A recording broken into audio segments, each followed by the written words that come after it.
सबको जय यीशु सुसहाय, praise the Lord. तो चलिए फिर से, जब प्रभु ने आज के इस सुंदर दिन में हम सबों को एक साथ मिलाया है, एक साथ जोड़ा है, जो आप दूर रहते हुए भी हमारे संग ऑनलाइन यूट्यूब के माध्यम से जुड़ते हैं, आप इस आराधना भवन में आते हैं, हम सभी प्रार्थना परिवार के भाई बहन, हमारी अगुआ सिस्टर एस्तर, प्रभु के दास भाई राज, आप सबों का हार्दिक स्वागत करते हैं, हार्दिक अभिनंदन करते हैं।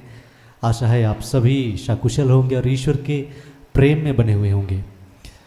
तो आइए, जब प्रभु ने हमें अपने पास अपनी उपस्थिति में लेकर आए, हम बड़े आनंद के साथ, उत्साह के साथ उस अनुग्रह के सिंहासन के निकट जाएं, उसकी स्तुति करें, उसकी महिमा करें, उसकी आराधना करें। तो आज की इस आराधना प्रार्थना में मैं हूँ भाई भूषण, मेरे दाहिनी ओर है भाई रोहित हैं, बाईं ओर बीच में है मेरी धर्मपत्नी बहन अंजना, और साथ में है भाई सुनील और उनकी धर्मपत्नी बहन अंशु। आज की इस आराधना प्रार्थना में आरंभिक प्रार्थना करेंगी बहन अंशु, और आराधना में अगुवाई करेंगे भाई रोहित, भाई सुनील और मैं। वचनों को पढ़ेंगी बहन अंजना, और आज वचनों की उद्घोषणा और अंतिम विशेष आशीष की प्रार्थना होगी प्रभु के दास भाई राज के द्वारा। तो आप सभी हमारे संग इस आराधना प्रार्थना में बने रहें। आइए हम एक दूसरे के लिए प्रार्थना करें, और प्रभु आज के दिन में जो आशीष हमें देना चाहते हैं, उन हर एक आशीषों को, उन हर एक बातों को हम सभी ग्रहण करने वाले, पाने वाले हो पाएँ। तो हम इस आराधना प्रार्थना में आगे बढ़ें।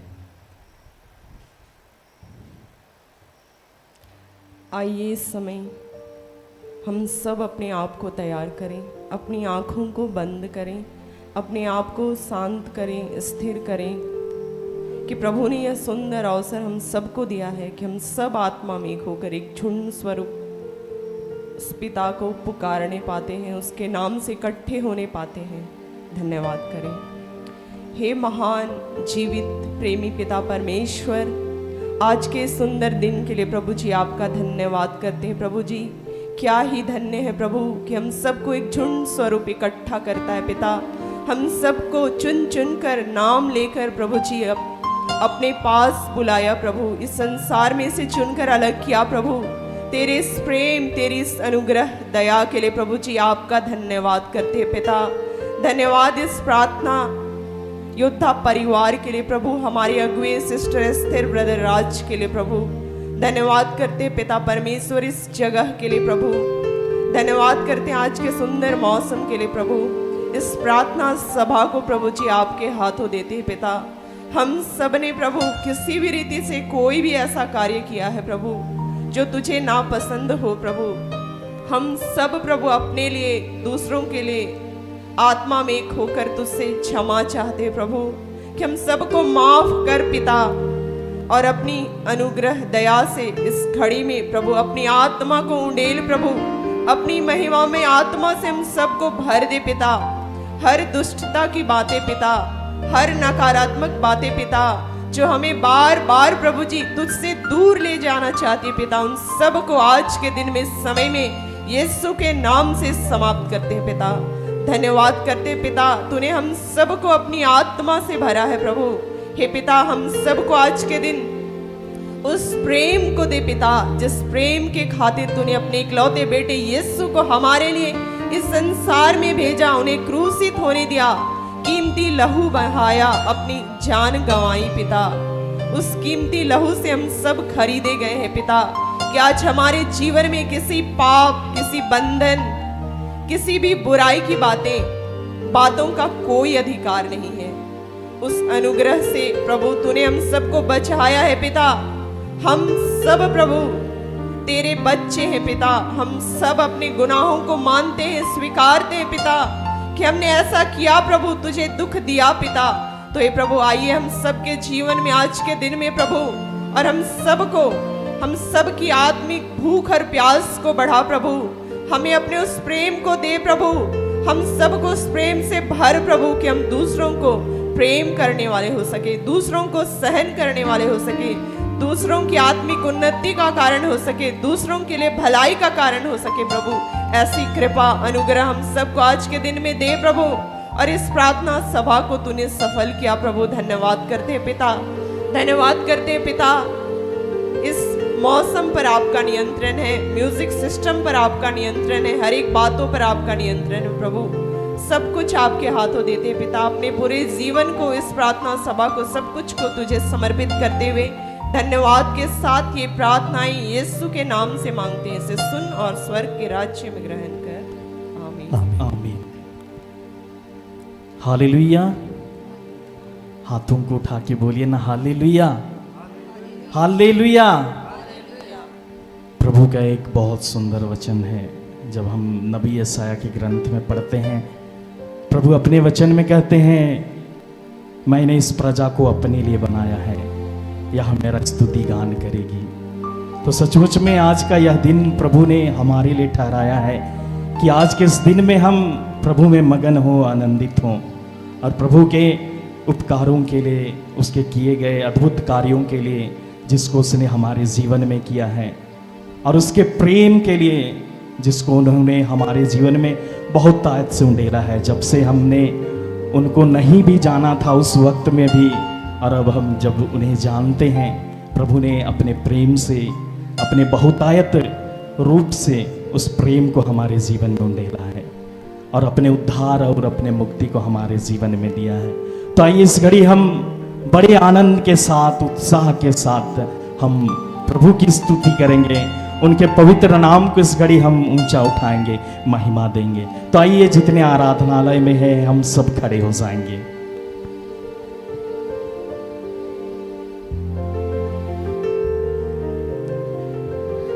इस घड़ी हम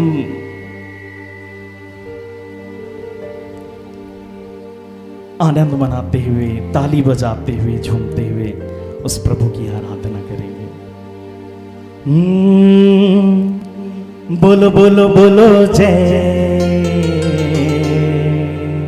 यीशु की जय। गाइए ना, बोलो बोलो बोलो जय यीशु की जय। हाथों को उठा लेंगे। जय जय बोलो जय यीशु की जय। गाइए ना, जय जय ऊंचे स्वर से जय यीशु की जय। आइए हम ताली बजाते हुए, झूमते हुए प्रभु की महिमा करेंगे।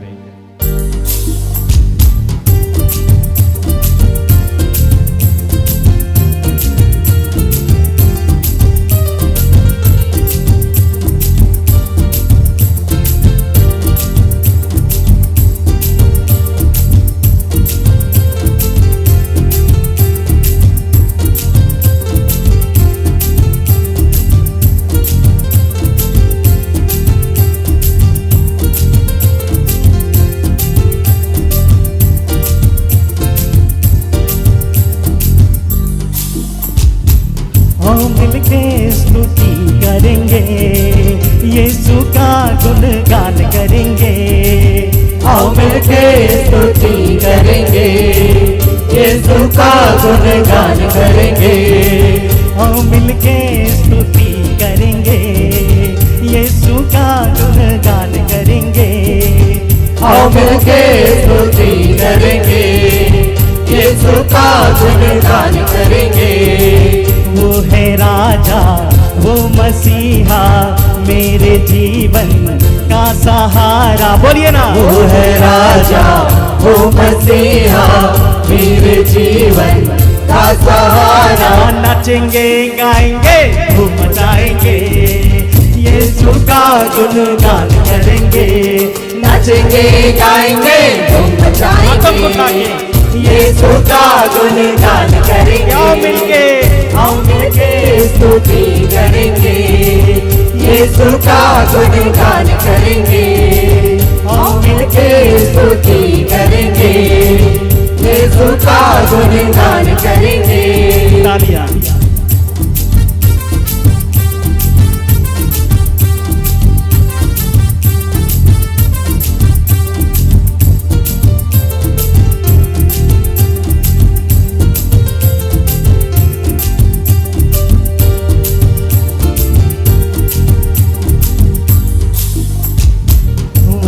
प्रेमी जीवन दाता, वो है प्रेमी जीवन दाता, मेरे जीवन का उजियारा, मेरे जीवन का उजियारा। वो है प्रेमी जीवन दाता, वो है प्रेमी जीवन दाता। मेरे जीवन का उजियारा, मेरे जीवन का उजियारा। नाचेंगे गाएंगे धूम मचाएंगे, यीशु का गुणगान करेंगे। नाचेंगे नाचेंगे गाएंगे धूम मचाएंगे, यीशु का गुणगान करेंगे। आओ मिलके, आओ मिलके स्तुति करेंगे, यीशु का गुणगान करेंगे। आओ मिलके स्तुति करेंगे, यीशु का गुणगान करेंगे। तालियां।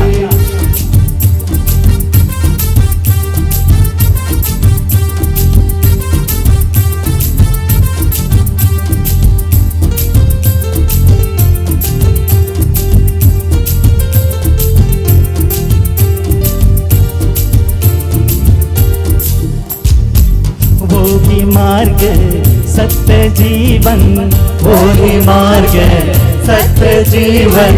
मेरे जीवन का खुदावन, मेरे जीवन का खुदावन। वो ही मार्ग सत्य जीवन, वो ही मार्ग सत्य जीवन। मेरे जीवन का खुदावन, मेरे जीवन का खुदावन। नाचेंगे गाएंगे धूम मचाएंगे, यीशु का गुणगान करेंगे।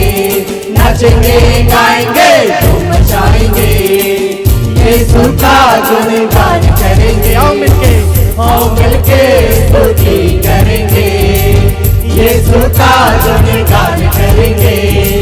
आओ मिलके स्तुति करेंगे, यीशु का गुणगान करेंगे। तालियां।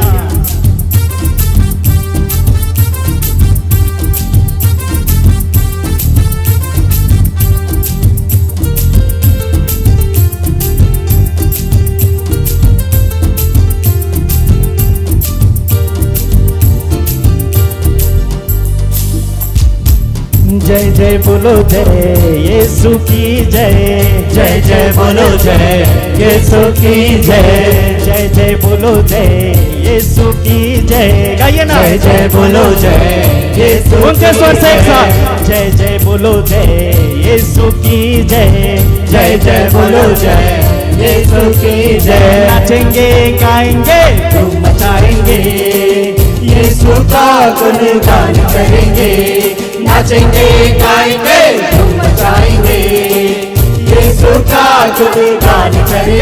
मिलके, आओ मिलके स्तुति करेंगे, यीशु का गुणगान करेंगे। आओ मिलके, आओ मिलके स्तुति करेंगे, यीशु का गुणगान करेंगे। वो है राजा वो मसीहा, वो है राजा वो मसीहा। मेरे जीवन का सहारा, मेरे जीवन का सहारा। नाचेंगे गाएंगे धूम मचाएंगे, यीशु का गुणगान करेंगे। नाचेंगे गाएंगे धूम मचाएंगे, यीशु का गुणगान आओ करेंगे। मिलके, आओ मिलके स्तुति करेंगे, यीशु का गुणगान करेंगे। आओ मिलके स्तुति करेंगे, यीशु का गुणगान करेंगे। बोलिए यीशु महाराज की, बोलिए राजाओं के राजा यीशु महाराज की, बोलिए राजाधिराज यीशु महाराज की जय। हालेलुया। आजकल हम जहां भी देखते हैं सब जगह लड़ाई झगड़े युद्ध हो रहे हैं, सब तरफ शैतान के काम हो रहे हैं। शैतान लोगों के जीवन से प्रेम को चोरी कर ले रहा है और हम एक दूसरे से नफरत करने लगे हैं। देश एक दूसरे देश पे चढ़ाई कर रहे हैं। हम भाई बहन भी, हम गांव में झगड़ते रहते हैं, आप परिवार में झगड़ते रहते हैं। हमें प्रेम की प्रभु यीशु मसीह के प्रेम की बहुत आवश्यकता है। आइए हम उसी ईश्वर से, प्रभु यीशु मसीह से उस प्रेम को मांगे जिसने हम सबों से वादा किया है कि हमारे साथ वो सदा रहेंगे। आइए हम उस ईश्वर से उसके प्रेम को मांगेंगे, उसके प्यार को मांगेंगे।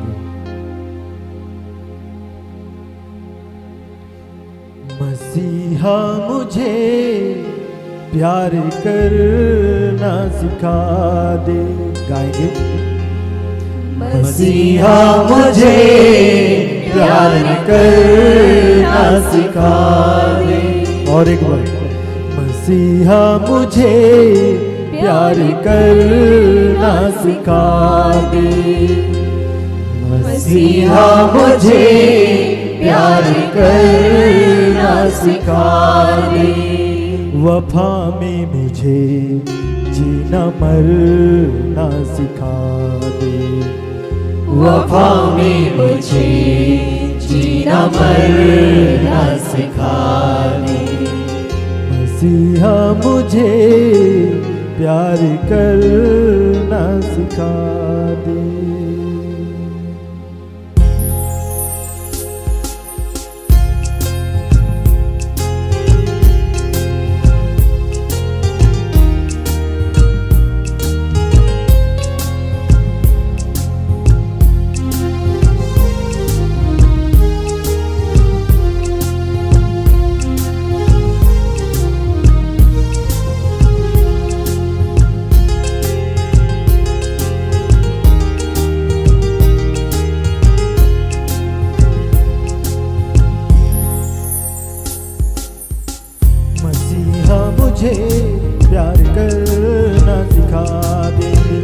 मसीहा मुझे प्यार करना सिखा दे।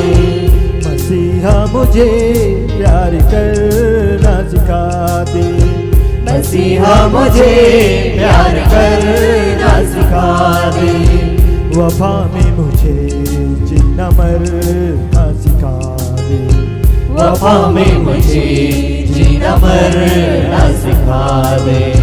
वफा में मुझे जीना मरना सिखा दे। वफा में मुझे जीना मरना सिखा दे। एक साथ। मसीहा मुझे प्यार करना सिखा दे। मसीहा मुझे प्यार करना सिखा दे।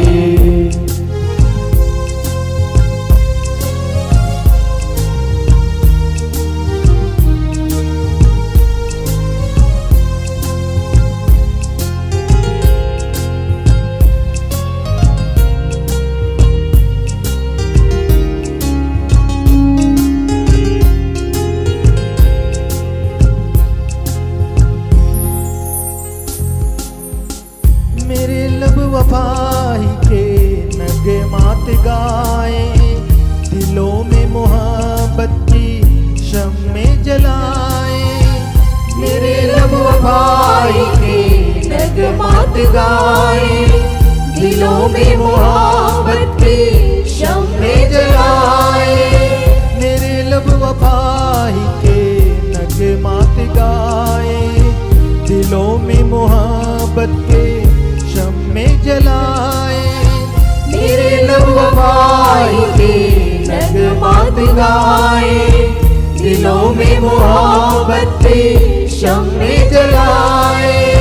दिलों में मोहब्बत के शम्में जलाए। मोहब्बत में जान से उतरना सिखा दे। मोहब्बत में जान से गुजरना सिखा दे। मोहब्बत में जान से गुजरना सिखा दे।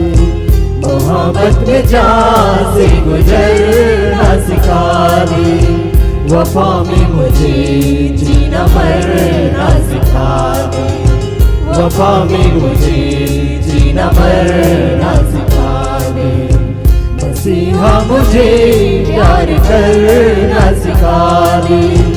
मसीहा मुझे प्यार करना सिखा दे।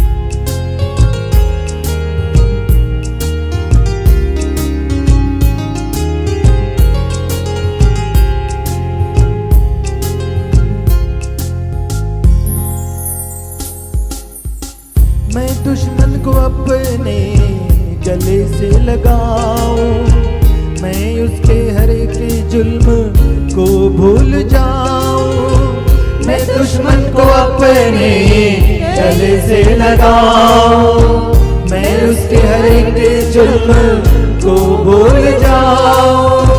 मैं दुश्मन को अपने गले से लगाऊं, मैं उसके हर एक जुल्म को भूल जाऊं। मैं दुश्मन को अपने गले से लगाऊं, मैं उसके हर एक जुल्म को भूल जाऊं। मैं उसके हर एक जुल्म को भूल जाऊं।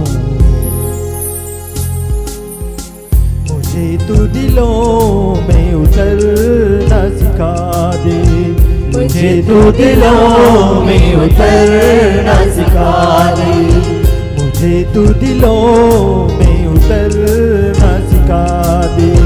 मुझे तू दिलों में उतरना सिखा दे, वफा में मुझे जीना मरना सिखा दे, वफा में मुझे जीना मरना सिखा दे।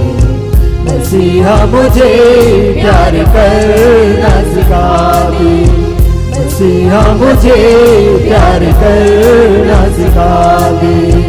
वफा में मुझे जीना मरना सिखा दे, वफा में मुझे जीना मरना सिखा दे। मसीहा मुझे प्यार करना सिखा दे, मसीहा मुझे प्यार करना सिखा दे, मसीहा मुझे प्यार करना सिखा दे। मसीहा मुझे प्यार करना सिखा दे।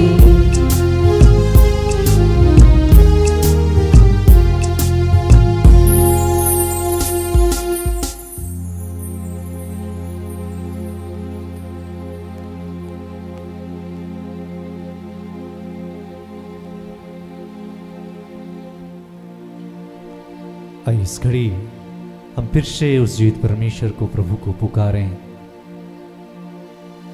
इस घड़ी हम उससे बल मांगे, शक्ति मांगे, सामर्थ मांगे कि जो प्रेम उस ईश्वर ने हमसे किया और उस प्रेम से हमें अपने पास, अपने उपस्थिति में लेकर आया, उस जीवन के पथ पर लिए चला, इस संसार में से हमें चुन लिया। आज हम भी उस ईश्वर को और एक दूसरे को वही प्रेम करने वाले हो पाए। तो इस घड़ी हम प्रभु को पुकारते हुए प्रभु की स्तुति, उसकी आराधना करें।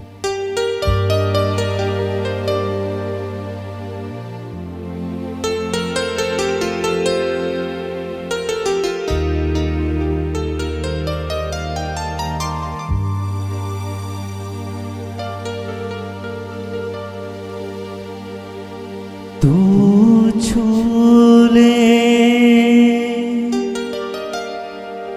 मेरा प्रभु, तू छू ले मेरा यीशु।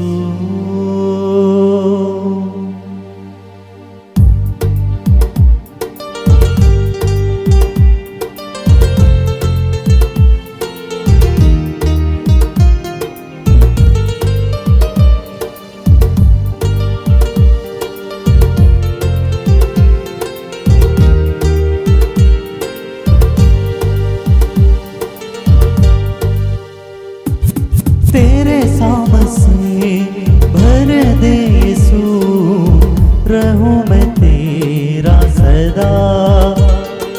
तेरे सामस से भर दे यीशु, रहूं मैं तेरा सदा। पवित्र आत्मा से भर दे मुझे, पवित्र रहूं सदा। पवित्र आत्मा से भर दे मुझे, पवित्र रहूं सदा। तेरे सामस से भर दे यीशु, रहूं मैं तेरा सदा। तेरे सामस से भर दे यीशु, रहूं मैं तेरा सदा। पवित्र आत्मा से भर दे मुझे, पवित्र रहूं सदा। पवित्र आत्मा से भर दे मुझे, पवित्र रहूं सदा। तू झूले मेरा प्रभु, तू झूले मेरा यीशु। तू झूले मेरा प्रभु, तू झूले मेरा यीशु। तू झूले मेरा प्रभु, तू झूले मेरा यीशु। तू झूले मेरा प्रभु, तू झूले मेरा यीशु। तेरे सामर्थ से भर दे यीशु, रहूं मैं तेरा सदा। पवित्र आत्मा से भर दे मुझे, पवित्र रहूं सदा।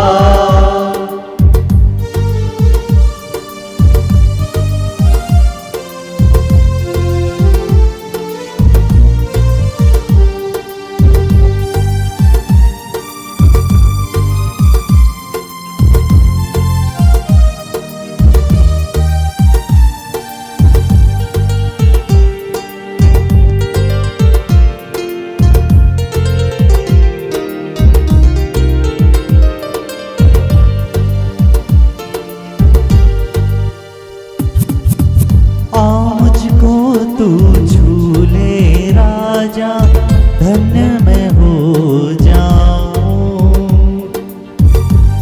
मुझको तू झूले राजा, धन्य मैं हो जाऊं। दिल के सिंहासन में बस जा, सामर्थ से भर जाऊं।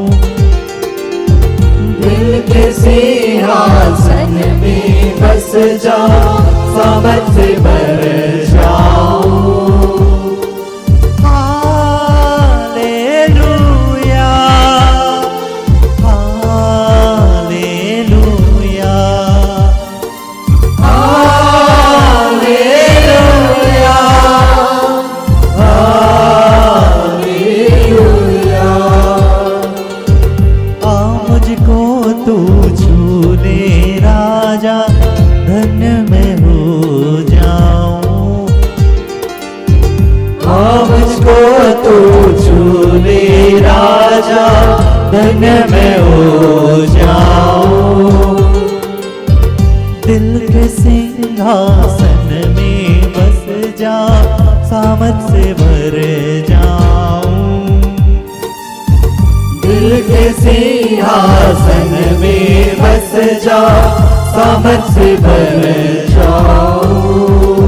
तू झूले मेरा प्रभु, तू झूले मेरा यीशु।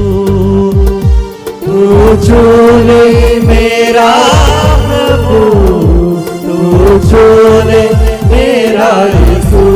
तेरे सामर्थ से, तेरे सामर्थ से भर दे यीशु, रहूं मैं तेरा सदा।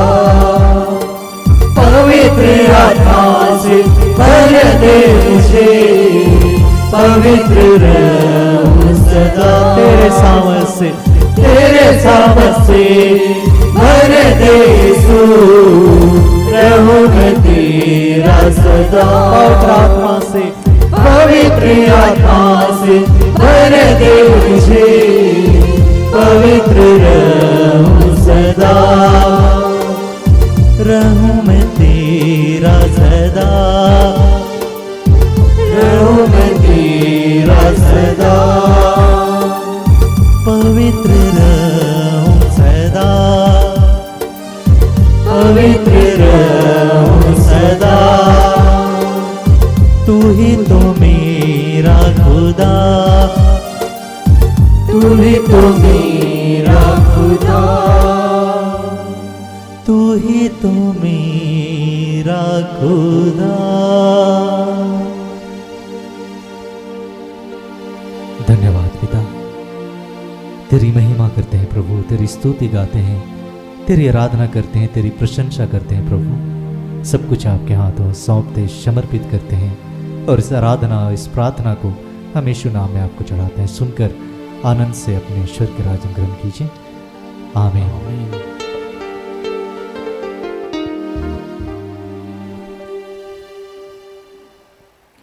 आज के लिए ठहराया गया वचन है जिसे प्रभु ने अपनी दासी हमारी अगवा सिस्टर एस्थर के माध्यम से दिया है। प्रेरित 15:8-9 और 11-19। ईश्वर मनुष्य का हृदय जानता है। उसने उन लोगों को हमारे ही समान पवित्र आत्मा प्रदान किया। इस प्रकार उसने उनके पक्ष में साक्ष्य दिया और विश्वास द्वारा उनका हृदय शुद्ध कर हम में और उनमें कोई भेद नहीं किया।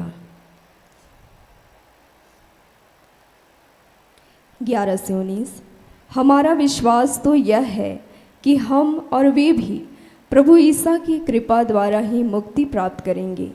सब चुप हो गए और वे बरनबास तथा पौलुस की बातें सुनते रहे, जो उन चिन्हों तथा चमत्कारों के विषय में बता रहे थे जिन्हें ईश्वर ने उनके द्वारा गैर यहूदियों के बीच दिखाया था। जब वे बोल चुके थे तो याकूब ने कहा, भाइयों मेरी बात सुनिए।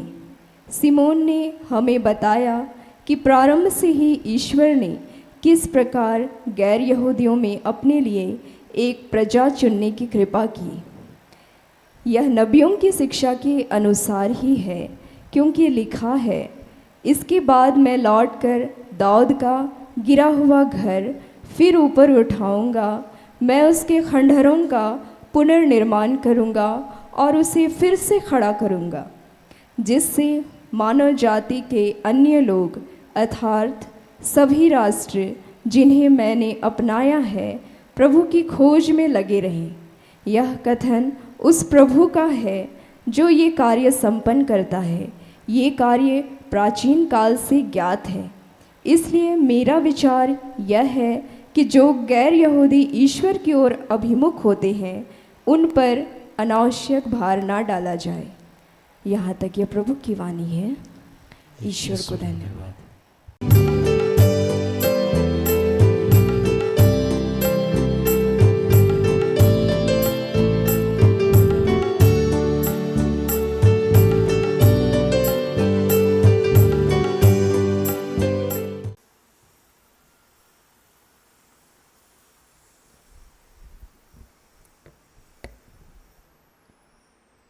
सबों को प्रेज द लॉर्ड।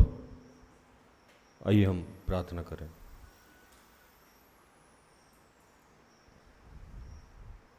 कि हे दयालु पिता, हे स्वर्ग और पृथ्वी के सृजनहार, हे हम सबके रचयिता, हम तेरा धन्यवाद करते हैं आज के सुंदर और आशीषित दिन के लिए जो तूने एक नए अध्याय के रूप में हमारे जीवन से जोड़ दिया।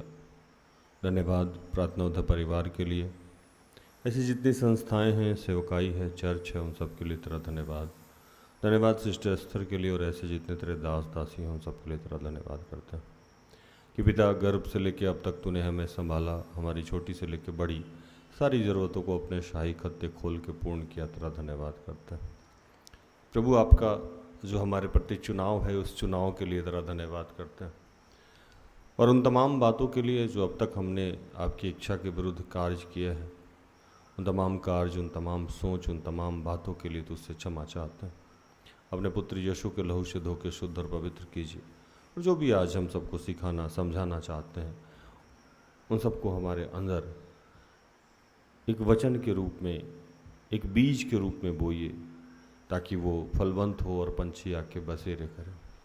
जो भी डिस्टर्बेंस की बातें हैं, जो भी रुकावट की बातें हैं, वो सब यीशु के नाम से समाप्त करते हैं। धन्यवाद की प्रार्थना प्रभु यीशु के जीवित और पवित्र नाम से मांगते हैं। दया से सुन और स्वर्ग के राज में ग्रहण कर। आमीन।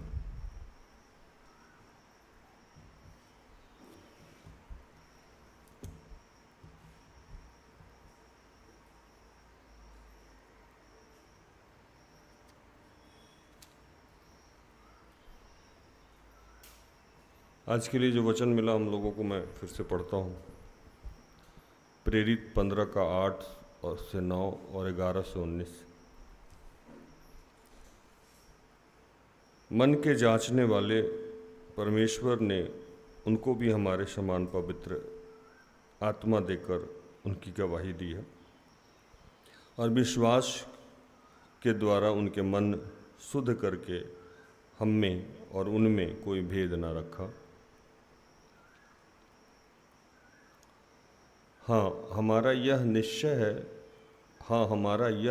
है कि जिस रीति से वे प्रभु यीशु के अनुग्रह से उद्धार पाए हैं, उसी रीति से हम भी पाएं।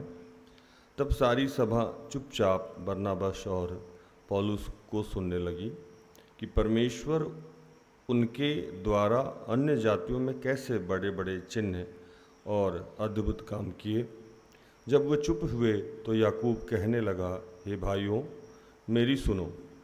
शमौन ने बताया कि परमेश्वर ने पहले अन्य जातियों पर कैसे कृपा दृष्टि की और उनमें अपने नाम के लिए एक लोग बना लिए, जिससे भविष्यवक्ताओं की बातें भी मिलती है, जैसा कि लिखा है। उसके बाद मैं फिर आकर दाऊद की गिरा हुआ डेरा उठाऊंगा और उसके खंडहर को फिर बनाऊंगा और से खड़ा करूंगा। इसलिए शेष मनुष्य अर्थात सब अन्य जातियां जो मेरे नाम के कहलाते हैं, प्रभु को ढूंढें। वही प्रभु कहता है जो जगत की उत्पत्ति से इन बातों का समाचार देता आया है। इसलिए मेरा विचार यह है कि अन्य जातियों में जो लोग परमेश्वर की ओर फिरते हैं, हम उन्हें दुख ना दें।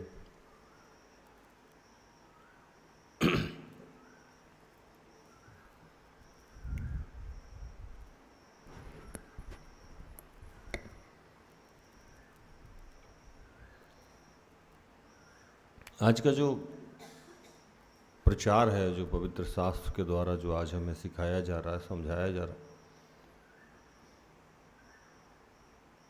इसको बड़ी विनम्रता से ग्रहण करें, क्योंकि ये बहुतों को दुख भी देगा।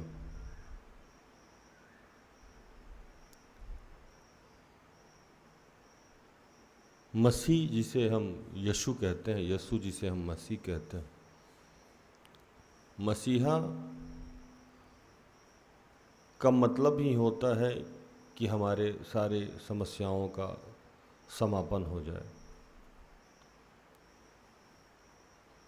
हमारे दुख का अंत हो जाए, हमारे मृत्यु का अंत हो जाए। मृत्यु का अंत का मतलब है कि हम मृत्यु पे विजय प्राप्त करने वाले यीशु के अनुयायी हैं, तो हम भी मर के मरेंगे नहीं, जिसे हम स्वर्ग की प्राप्ति की बात कहते हैं। ये समस्या पहले भी थी और आज भी है कि मसीह को हम यीशु को हम सिर्फ अपना मानते हैं, यीशु को हम बांट नहीं पाते। यीशु को अपना मानना अच्छी बात है, लेकिन सिर्फ अपना मानना ये अच्छी बात नहीं। यीशु सिर्फ किसी एक का नहीं हो सकता है। मसीह किसी एक के लिए पृथ्वी पे नहीं आया था। वो आया था कि सारे जगत का उद्धार हो। किसका उद्धार हो? सारे जगत का। जगत में जो भी है उस सब का उद्धार हो। किसी एक जाति के लिए यीशु मसीह पृथ्वी पे नहीं आया था। और सारी समस्याएं यहीं से उत्पन्न हो रही है।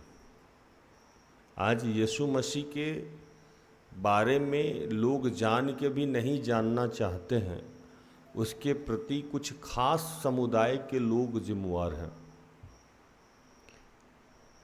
वैसे लोग, जो लोग यीशु को सिर्फ अपना समझते हैं, वो ये समझते हैं कि यीशु सिर्फ मेरे लिए आया था और किसी का यीशु पे कोई हक नहीं है। सिंपल सी बात मैं बताऊं आपको कि हमारे मोहल्ला में जो वार्ड सदस्य होते हैं, जब वो किसी पद पे जाते हैं, एक छोटा सा पद है वार्ड सदस्य का, एक छोटा सा पद है विधायक का, एक छोटा सा पद है एमपी का, एक छोटा सा पद है एसपी का, डीएम का। कोई भी व्यक्ति अगर किसी पद पे चला गया तो वो किसी एक का नहीं हो सकता। अगर एक का होगा तो वो पद पे नहीं रह सकता।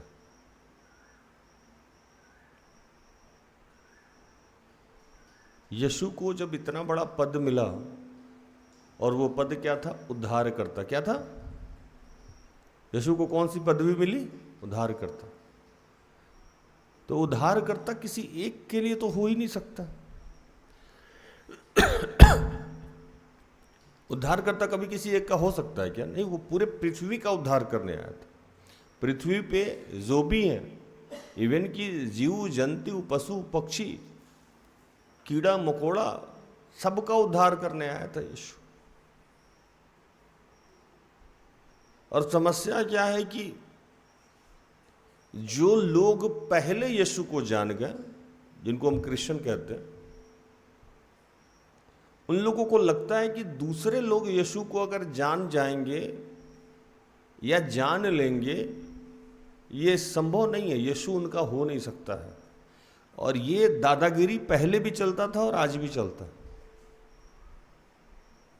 हम अपने कलीसिया में किसी की एंट्री नहीं होने देते हैं, अपने चर्च में किसी की एंट्री नहीं होने देते हैं। अगर एंट्री हो भी जाए तो हम उससे तुच्छ समझते हैं, हीन दृष्टि से देखते हैं।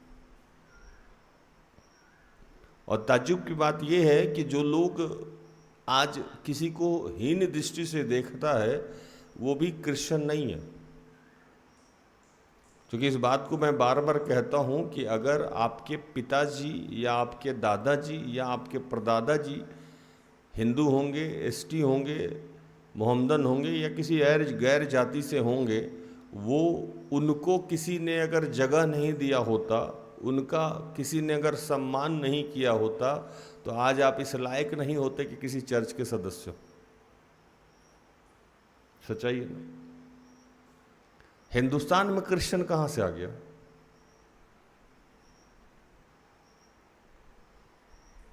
क्या सुनील भाई, आपके घर का जो सबसे पहला विश्वासी है उसका नाम पता है आपको? नहीं पता। दादाजी होंगे, परदादाजी होंगे, उनके दादाजी होंगे, इससे पीछे तो नहीं।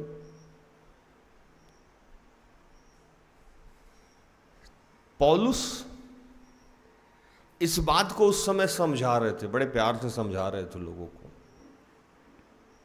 और तब भी यही चीज होता था जो आज होता है। आज सबसे ज्यादा प्रभु किस में काम करता है, आपको आइडिया है? नन क्रिश्चियन लोगों में। जो बाई बर्थ क्रिश्चियन नहीं है, उनके जीवन में इतने चिन्ह चमत्कार होते हैं जितने आप सोच नहीं सकते। और वहीं क्रिश्चियन लोग जो है, जो बाई बर्थ क्रिश्चियन है, जो चर्च का मेंबर है या किसी कलीसिया का मेंबर है, उनके जीवन में चमत्कार नहीं होता। उनके जीवन में अब चमत्कार नहीं होता। चमत्कार उनके जीवन में हो रहा है जो नया नया विश्वास में आए हैं। अभी हो सकता है उन्होंने बपतिस्मा भी नहीं लिया हो सकता है किसी चर्च को ग्रहण भी नहीं किया हो, लेकिन उनके जीवन में ऐसे ऐसे चमत्कार हो रहे हैं। और चमत्कार के लिए उनको किसी आराधनालय में जाने की ज़रूरत नहीं है। आज तो यूट्यूब का सिस्टम है, यूट्यूब का ज़माना है। कोई सेवक घर में बैठे प्रार्थना कर रहा है, यूट्यूब से अगला घर में बैठे प्रार्थना में जुड़ रहा है और वही चमत्कार हो गया। है या नहीं? वही चमत्कार हो जा रहा है। बगल में क्रिश्चियन का घर है, वो सोच रहा अच्छा ये हुआ कैसे, मेरे साथ तो आज तक नहीं हुआ।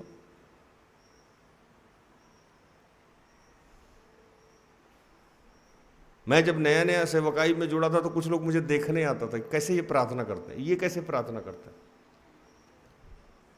सिस्टर एस्थर जब पहली बार वेदी में मुझे प्रार्थना करने के लिए बोली और मैं प्रार्थना करने लगा, तो आसपास के जितने लोग थे मुझे ऐसे देख रहे थे कि एलियन देख लिया, कैसे प्रार्थना कर रहे हैं।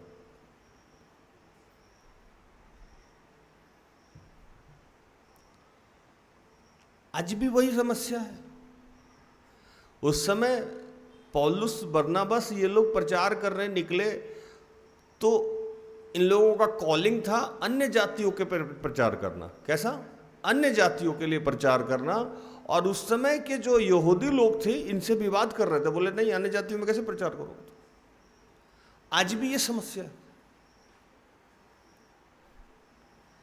आज भी यही समस्या है कि हम वैसे लोग जो प्रभु को नहीं जानते हैं अब जानना शुरू किए हैं तो हम उनको अलग रखते हैं, वो हमारे में से नहीं है।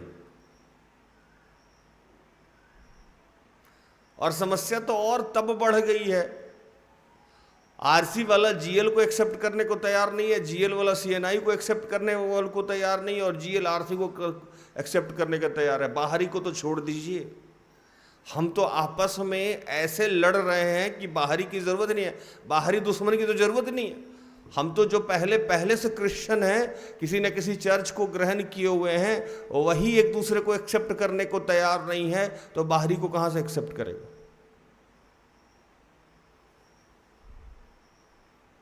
मैं बोला था आज का प्रचार थोड़ा तीखा हो। अभी कुछ दिन पहले एक बहन आई थी, मैंने कहा कि एक लड़का है मेरे नज़र में, उससे आपकी बोली तो हम बात कर देते हैं, अच्छा परिवार है। वो जाने लगी तो सिस्टर अस्तर बोली ये नहीं करेंगे। हम क्यों नहीं करेंगे, तो वो लड़का किसी और चर्च का ही, ये किसी और चर्च के एक्सेप्ट ही नहीं करेंगे।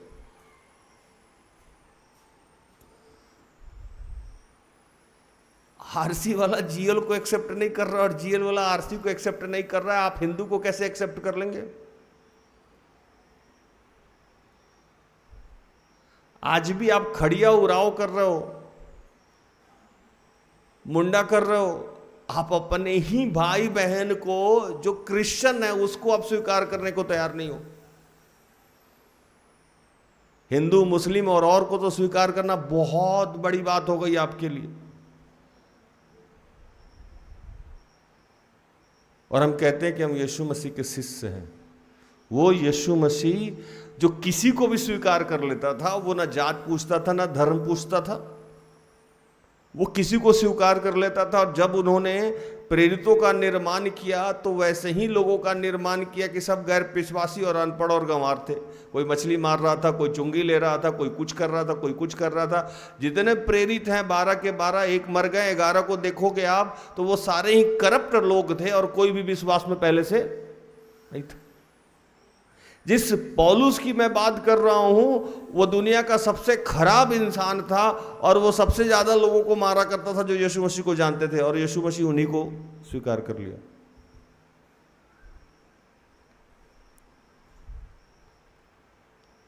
आज हम किसी को अपनाने को तैयार नहीं, अपनी डफली बजा रहे हैं।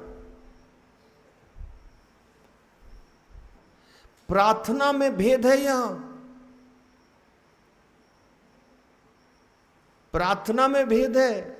हर कलीसिया का अलग अलग प्रार्थना है, अलग अलग रूल और रेगुलेशन है। दूसरा वाला उसको कहता है कि उसका प्रार्थना करने नहीं आता है, उसका प्रार्थना सही नहीं है, उसका प्रार्थना सही नहीं।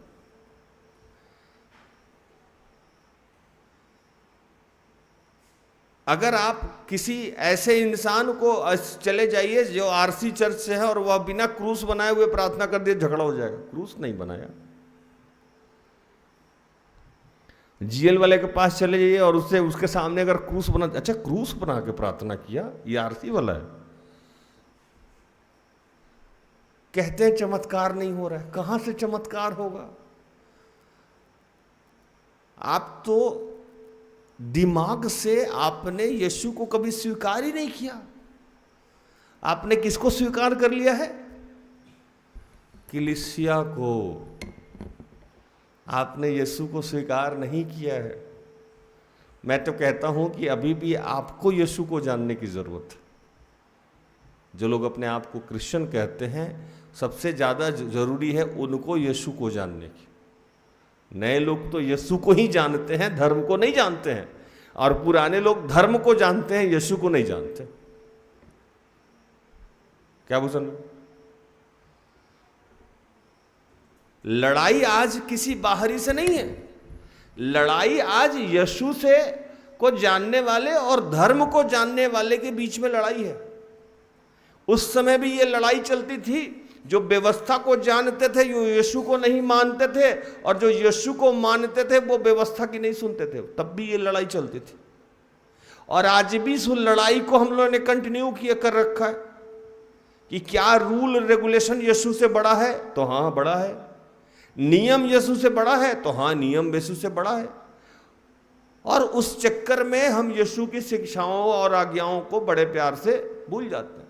बाइबल में यीशु ने खुद कहा कि तुम अपने परंपराओं को निभाने के लिए मेरी शिक्षाओं और आज्ञाओं को बड़े प्यार से टाल जाते हो।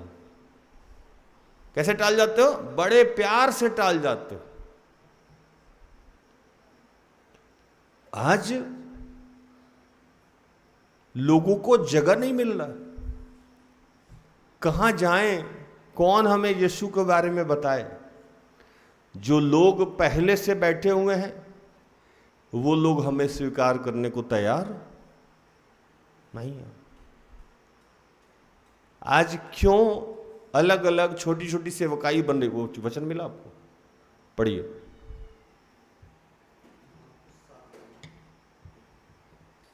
मार्कुस 7 का 9। उसने उनसे कहा, तुम अपनी परंपराओं को मानने के लिए परमेश्वर की आज्ञा कैसे अच्छी तरह टाल देते हो?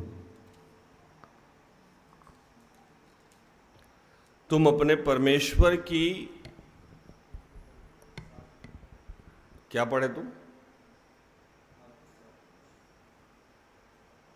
उसने उनसे कहा, तुम अपनी परंपराओं को मानने के लिए परमेश्वर की आज्ञा कैसे अच्छी तरह टाल देते हो? आज भी हम वही हैं। मैं इस बात को इसलिए उठाया हूं कि अगर हम प्रचार का जो टॉपिक है कि अन्य जातियों के लोग जो ईश्वर पे विश्वास कर लेते हैं उनको हम स्वीकार नहीं कर रहे। क्यों नहीं कर रहे? तो परंपरा के बोझ के तले हम दबे हुए हैं। परंपरा के बोझ के तले हुए हैं हम, दबे हुए हैं। और कुछ महान महान सेवक लोग हैं जो यीशु के बारे में आज प्रचार नहीं कर रहे हैं, परंपरा का प्रचार कर रहे हैं। और हम वहां जा भी रहे हैं। हम कहते हैं कि ये मेरा है, हम इसको छोड़ नहीं सकते हैं। एक वचन लिखता है कि तुम सत्य को जानोगे और सत्य तुम्हें स्वतंत्र करेगा। सत्य क्या है? ईश्वर है। जब हम ईश्वर को जानेंगे तो हम स्वतंत्र हो जाएंगे। अगर आज भी हम परंपरा में बंधे हुए हैं तो हम ईश्वर को जानते नहीं हैं। अगर हम ईश्वर को जान गए तो हम परंपरा में बंधे हुए नहीं हैं। ईश्वर को जानने वाला किसी भी चीज से बंध नहीं सकता है। अगर आप किसी भी चीज से बंधे हुए हैं इसका मतलब कि आप ईश्वर को जानते नहीं, अधूरा ज्ञान है। और उस समय ये समस्या आज मैं भी झेलता हूं और उस समय के प्रेरित लोग भी झेलते थे। आज के भी प्रेरित जो हैं, जो सिर्फ यीशु को पकड़े हुए हैं, उनको बड़ा कष्ट है। मैंने अभी कुछ दिन पहले सिस्टर एस्थर को कहा कि हम भी अगर लोगों का धर्म परिवर्तन करने लगे तो बड़ा मजा आएगा, समस्या खत्म हो जाएगी। या हम भी यहां बपतिस्मा देने लगे तो अच्छा रहेगा, लोगों को एक आसरा मिलेगा। हम ना बपतिस्मा देते हैं ना धर्म परिवर्तन करा रहे हो, तो लोग बंधता नहीं है प्रार्थना उद्देश्य से। अगर हम यहां मेंबर बनाते तो आप बंधते, मजबूरी हो जाता आपको। हम बपतिस्मा देते तो आपकी मजबूरी हो जाती यहां रहना, यहां आना। लेकिन यहां कोई रूल हमने नहीं बना रखा है। और यह शिक्षा हमने किससे सीखा है? यीशु से सीखा है। यीशु ने किसी को अपने साथ बांधा नहीं था। यीशु कहीं भी जाते थे, शिक्षा और आज्ञा देते थे और वहां से चले जाते थे। किसी को अपने साथ जोड़ते नहीं थे। उनको अपने साथ किसी को नहीं जोड़ना था, उनको ईश्वर के साथ लोगों को जोड़ना था। यही काम आज प्रार्थना उद्धार परिवार करता है। लेकिन बाकी जो सेवक हैं वो आपको ईश्वर के साथ जोड़ने का काम नहीं कर रहे, वो अपने साथ जोड़ने का काम कर रहे हैं, अपने सिस्टम में लाना चाह रहे हैं। यह समस्या उस समय भी उतनी ही थी और आज भी इतनी ही। पौलुस बरनबास प्रचार करने निकले, तो प्रचार करने जब निकले तो उनको विभिन्न समस्याएं आ रही थी, और समस्या में जो सबसे बड़ी समस्या आ रही थी कि वो जहां प्रचार करने जा रहे थे तो जो लोग उस समय के यहूदी थे, यहूदी मतलब उस समय के क्रिश्चियन, समझाने के टर्म में समझा, उन लोगों का ये कहना था कि गैर विश्वासी में जो यहूदी नहीं हैं, जो यूनानी हैं या किसी और जाति धर्म से हैं, उनके बीच में वचन की उद्घोषणा ना की जाए। ये कैसे जान जाएंगे? ये तो मूसा की व्यवस्था को जानते भी नहीं है। आज भी यही समस्या है ना, आज भी यही समस्या है। आज आप किसी भी कलीसिया में चले जाओ तो सबसे पहले वो आपसे यही पूछेगा कि क्या आप मेरी कलीसिया से हैं? अगर हैं तो आगे बात की जाएगी, अगर नहीं है तो आपकी कोई भी बात वहां सुनी नहीं जाएगी।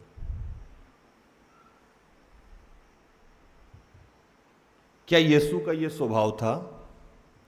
यीशु के पास जब कोई दुष्ट आत्मा ग्रसित जाता था, या यीशु के पास जब कोई बीमार जाता था, या यीशु के पास जब कोई भी किसी भी समस्या से ग्रसित जाता था, तो उससे कुछ पूछते थे यीशु कि तुम किस जाति से हो, किस धर्म से हो, किस कलीसिया से हो?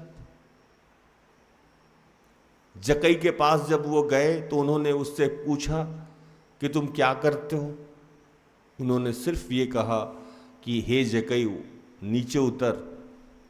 जक्कई आश्चर्य से ये बोला कि प्रभु आप मेरा नाम तक कैसे जानते हैं? और जक्कई उतरा, और जक्कई अभी उतर के पहुंचा भी नहीं था तो प्रभु ने उनसे कहा, यीशु ने उनसे कहा कि मैं आज तुम्हारे घर पे भोजन करना चाहता हूं। कहां पूछा? उस पूरे कन्वर्सेशन में मैंने तो नहीं पढ़ा अपने बाइबल में कि कहीं पूछा कि सुनो तुम्हारे घर में कितने लोग हैं, तुम्हारी शादी हुई है कि नहीं, तुम्हारे बच्चे हैं कि नहीं, तुम्हारे माँ पापा बपतिस्मा लिए थे कि नहीं, मेरे पहले यूहन्ना नबी आके बपतिस्मा देता था, तुम उससे मिले थे कि नहीं मिले थे? कुछ भी नहीं, कोई कन्वर्सेशन नहीं। वो अंतर्यामी, वो सब जानने वाले ये जानते थे कि ये फ्रॉड है, ये चोर है, ये चुंगी लेने वाला है, ये हजारों लोगों को ठग चुका है, फिर भी कह रहे हैं कि जक्कई मैं तुम्हारे घर खाना खाना चाहता हूं।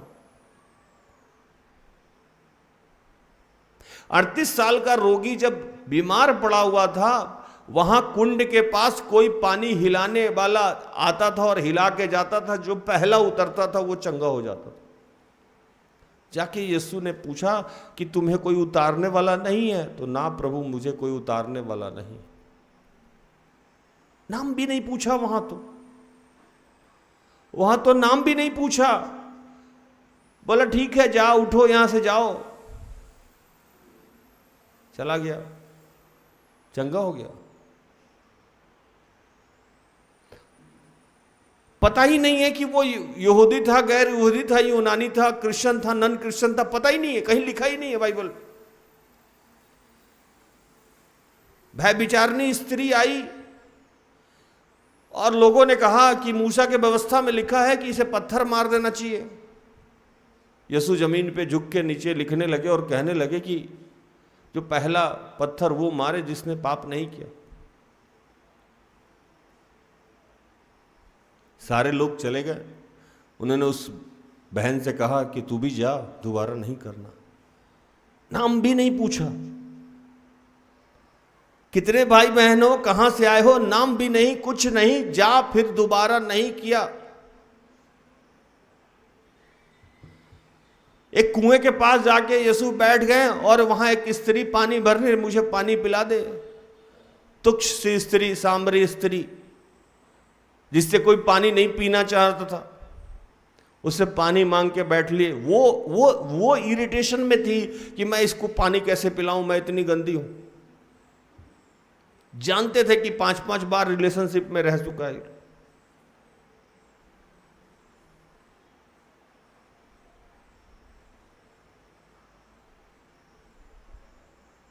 एक शब्द आता है महिला लोग के लिए जो बड़ा बुरा लगता है महिला लोगों को।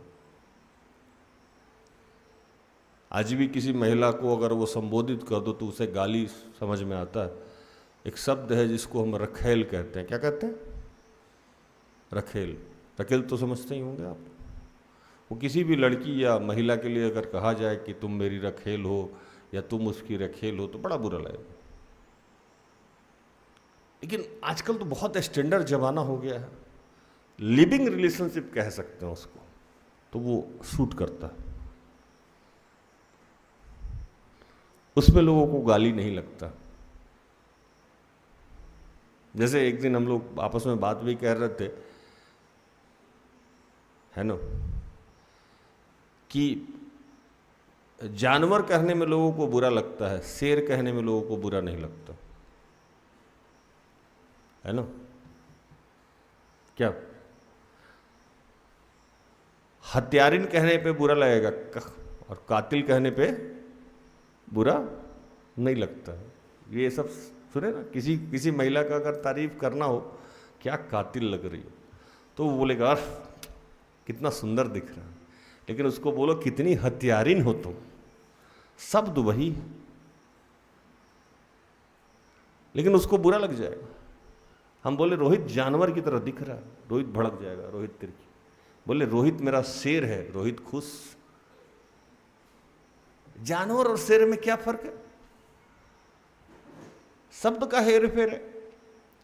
वहां जो सामरी स्त्री थी, ऐसे कितने सारे शब्द हैं जो अगर सीधा बोला जाए तो लोगों को बुरा लग जाएगा, लेकिन घुमा के बोलने पर लोग उसको तारीफ समझते। वहां सामरी स्त्री क्या कर रही थी? लिविंग रिलेशनशिप में थी।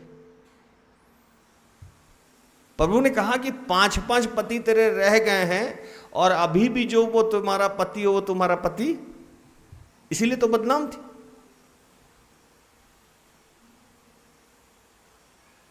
यीशु इस बात को जानते थे कि वो कौन है, क्या करके आई है, लेकिन यीशु ने उसे स्वीकार किया।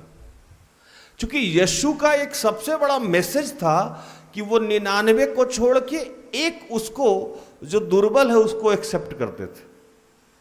और उसके ठीक विपरीत आज जो लोग पहले से यीशु को जानते हैं या क्रिश्चियन हैं, वो एक को छोड़ के 99 को चुनते हैं जो सबसे ज्यादा मजबूत है। ठीक उल्टा।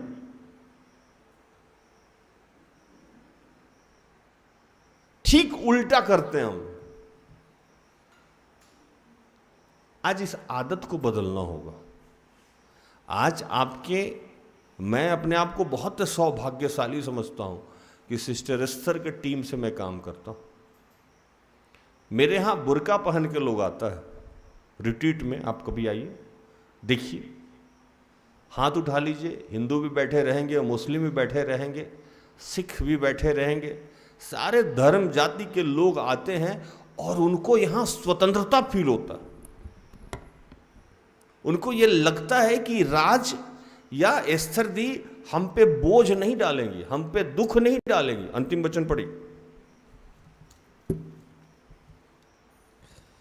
इसलिए मेरा विचार यह है कि अन्य जाति में से जो लोग परमेश्वर की ओर फिरते हैं, हम उन्हें दुख ना दें। हम उन्हें दुख ना दें। मैं जब शुरू में सेवकाई शुरू किया था तो मुझसे भी ऐसा ही बर्ताव किया जा रहा था।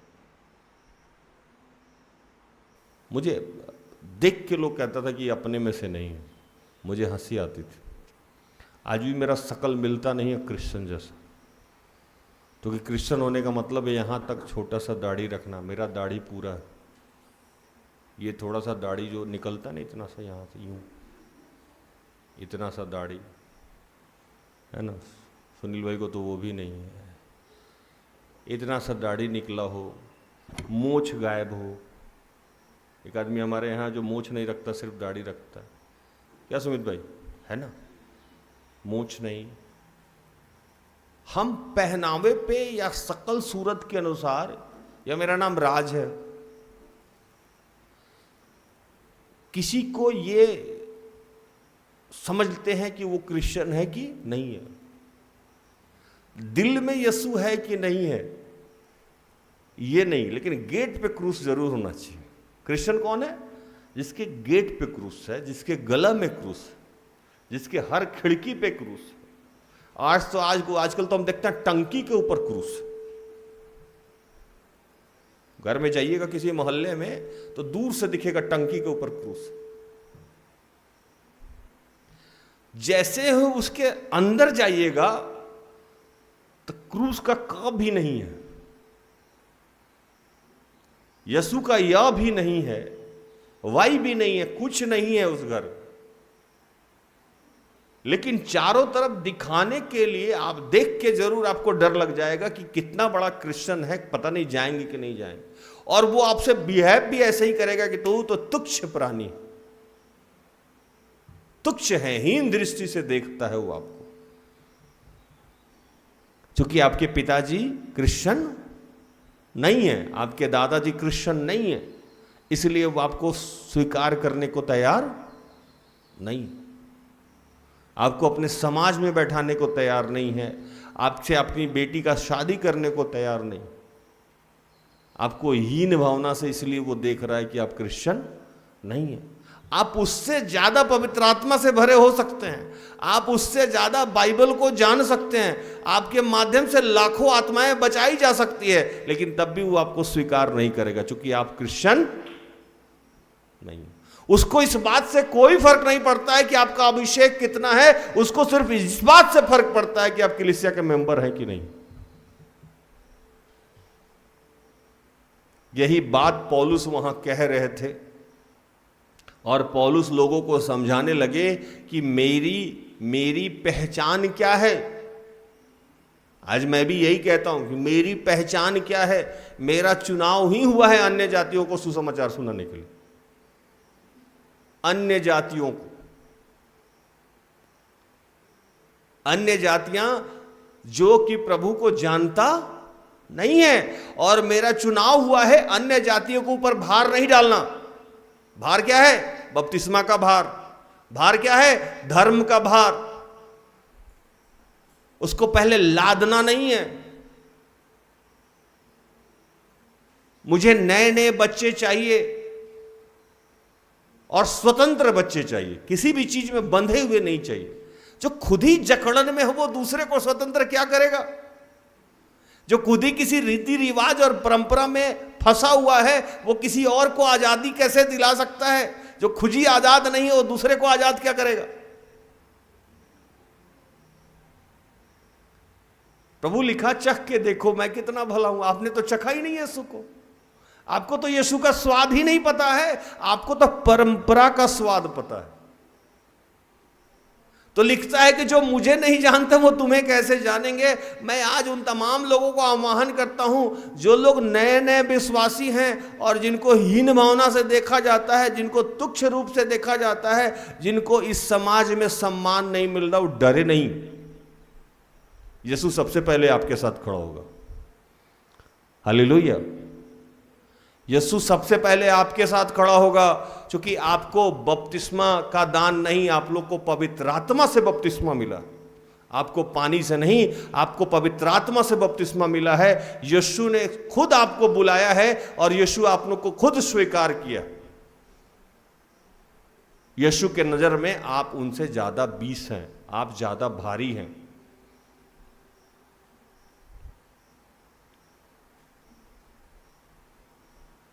एक कहानी तो आप सुने ही होंगे। एक दृष्टांत यीशु ने कहा कि एक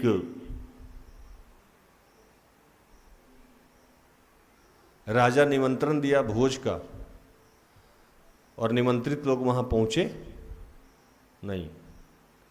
तो फिर राजा ने अपने सिपाही को ऑर्डर दिया कि जितने लोग रोड पे मिल रहे हैं उन सबको पकड़ के ले आओ।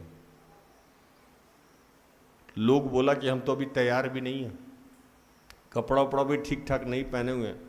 अब जैसे किसी को शादी में जाने के लिए बोलो, एक दिन किसी को मैंने बोला कि चलो रेडिसन में बैठ के खाना खाते, तो बोला कि अभी तो कपड़ा भी वैसा हम नहीं पहने। मैंने कहा रेडिसन में जाने के लिए कपड़ा की क्या ज़रूरत है, और तो पैजामा में भी जा सकता है। पैसा देके जाना है।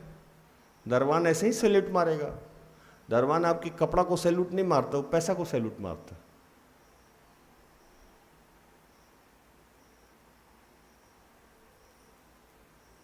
आपके गले में लटके हुए क्रूस से कोई आपका जीवन बदलने वाला नहीं है, आपके अभिषेक से जीवन बदलने वाला।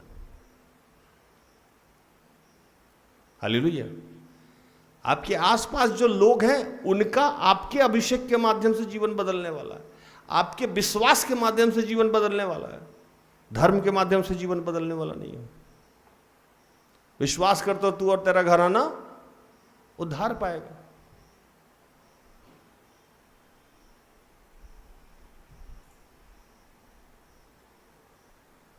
जो लोग निमंत्रित नहीं थे वो जब वहां पहुंचे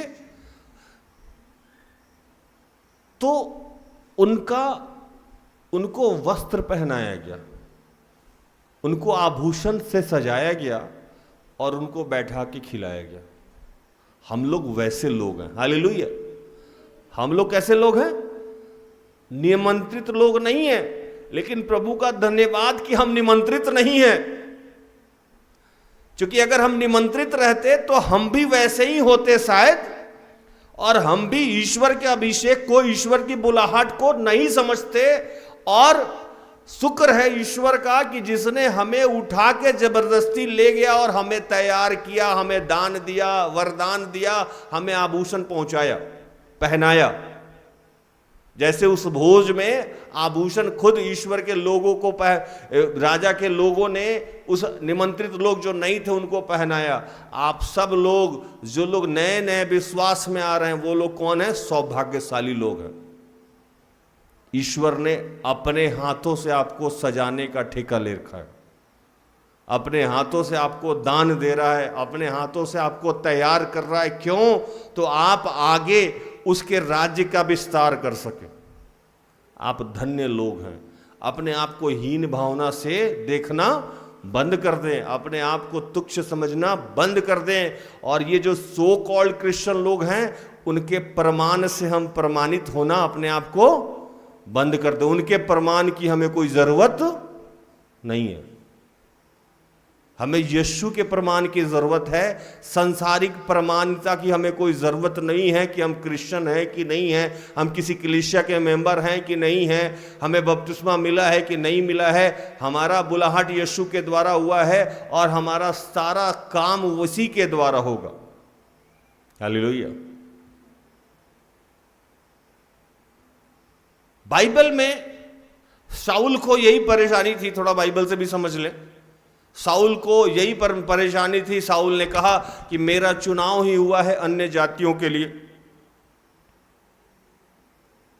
और जब वो प्रचार करने लगा लोगों को, जो अन्य जाति के लोग थे, बड़ा मजा आया, बहुत मजा आया। उन्होंने कहा कि अगले संडे को प्रचार करना। लिखा है वहां सब्त के दिन, लेकिन संडे पढ़ें, आपको समझ में आएगा। पढ़िए प्रेरित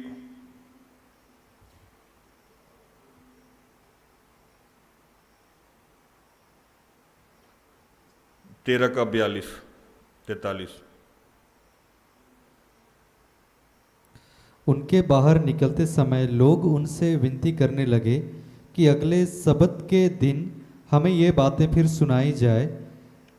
जब सभा उठ गई तो यहूदियों और यहूदी मत में आए हुए भक्तों में से बहुत से पौलुस और बरनबास के पीछे हो लिए और उन्होंने उनसे बातें करके समझाया कि परमेश्वर के अनुग्रह में बने रहो।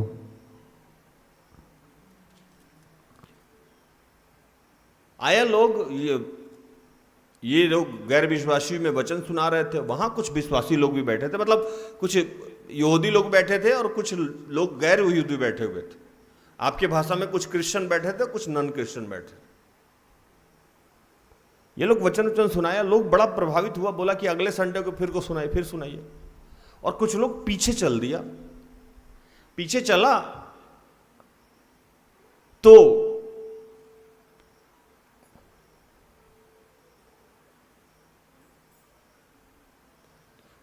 उन्होंने उनसे बातें करके समझाया कि प्रभु परमेश्वर के अनुग्रह में बने रहो। कुछ और नहीं सिखाया। बोला कि ठीक है तुम समझ लिए, लेकिन उसके अनुग्रह में बने रहो। यहां ये नहीं कहा कि फलाने कलीसिया को ज्वाइन कर लेना, ये करना, कुछ नहीं, सिर्फ अनुग्रह में बने रहो। आज मेरे पास जितने बच्चे आते हैं, मैं उनको ये एक बात हमेशा कहता हूं, कृपया 6 मंथ तक ये काम करिए। क्या करिए? 6 मंथ तक। क्योंकि साइंस कहता है कि किसी काम को अगर हम 21 दिन लगातार करें तो हमारी हैबिट हो जाती है। मैं 6 मंथ जान के बताता हूं कि 6 मंथ पे तक आप प्रभु में चलने का प्रयास कीजिए, बाद में आदत हो जाएगी। अगर आप सुबह जग नहीं पाते हैं तो 21 से 22 दिन अपने रूटीन को बदलिए, जबरदस्ती जगिए। आंख लाल होगा, पीला होगा, हरा होगा, नीला होगा, जो भी होगा, 21 दिन के बाद आपका बॉडी एडजस्ट कर जाएगा। जिस भी रूटीन में आप अपने आप को ढालना चाहते हैं, 21 दिन तक ढालिए, उसके बाद बॉडी ऑटोमेटिक एडजस्ट हो जाता है। तो मैं लोगों को यहां जो आते हैं मेरे पास, मैं उनको समझाता हूं कि 6 मंथ तक ये काम करिए, प्रभु आपको आशीषित कर देगा, आपका जीवन बदल जाएगा। यहां वो यही समझा रहे थे कि अनुग्रह में बने रहिए, प्रभु काम करेगा। अगले संडे को जब इन लोगों ने वचन सुनाना शुरू किया, वचन सुनाने के समय में बहुत ज्यादा भीड़ इकट्ठी हो गई और लोग प्रभावित होने लगे। जब बहुत ज्यादा भीड़ इकट्ठी हो गई और लोग प्रभावित होने लगे, तो जो पहले से यहूदी थे उनको जलन मचने लगा कि ये नए लोगों को कैसे इकट्ठा होके और प्रभु की बातों को सुन सकते हैं। देखिए, आप जिस ईश्वर को जानते हैं उसको कोई और जाने, इसमें जलन क्यों मचता है? ये तो ठीक वही बात हो गई कि जैसे हमारे 4-5 बच्चे हैं और हम किसी नए बच्चे को जा रहे हैं तो वो बच्चे हमारे चिढ़ रहे हैं। इसका मतलब कि आप बंधे हुए हैं। पढ़िए इस वचन को, 45। परंतु यहूदी भीड़ को देखकर डाह से भर गए और निंदा करते हुए पौलुस की बातों के विरोध में बोलने लगे। अब जब जहां भीड़ होता है वहां के बारे में लोग उल्टा पुल्टा बोलने लगा, डाह से। मेरे भी सेवकाई के बारे में लोग बहुत उल्टा पुल्टा बोलता है, ये नहीं करते हैं, वो नहीं करते हैं, ऐसे नहीं करते हैं, वैसे नहीं करते। भैया, मैं उन तमाम लोगों से कहता हूं कि बाइबल लेके बैठो। बाइबल के अनुसार प्रभु की जो यीशु की जो शिक्षा है, उसके विरोध में अगर हम कोई काम करते हैं तो हम आपके सवाल का जवाब देने को तैयार हैं। यीशु की जो शिक्षा है, उस शिक्षा के ऊपर ये सेवकाई चलता है। किसी के नियम या मेरे नियम या सिस्टर एस्थर के नियम के अनुसार ये सेवकाई नहीं चलता। उस समय भी वो लोग डाह करने लगे और डाह इतना बढ़ गया कि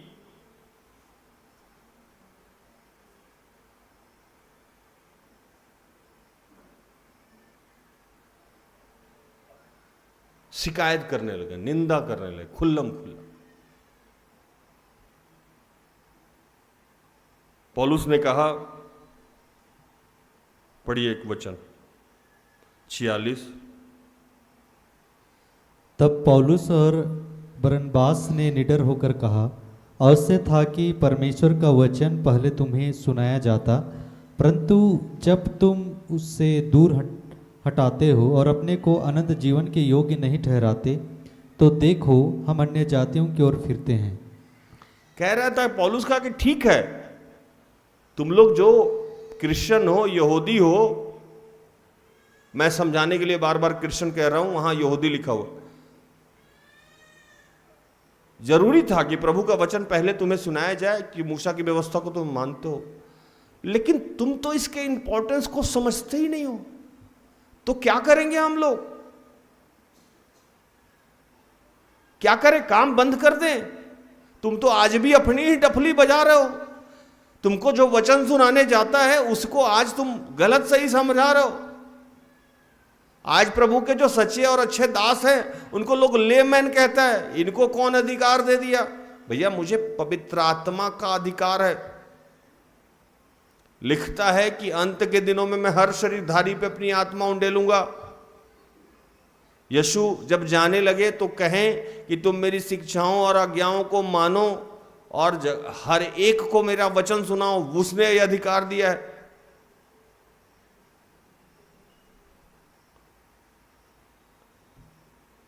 पौलुस वहां समझा रहे थे कि तुम खुद चल नहीं रहे हो और दूसरा जब चलना शुरू कर रहा है तो उसको उंगली कर रहे हो।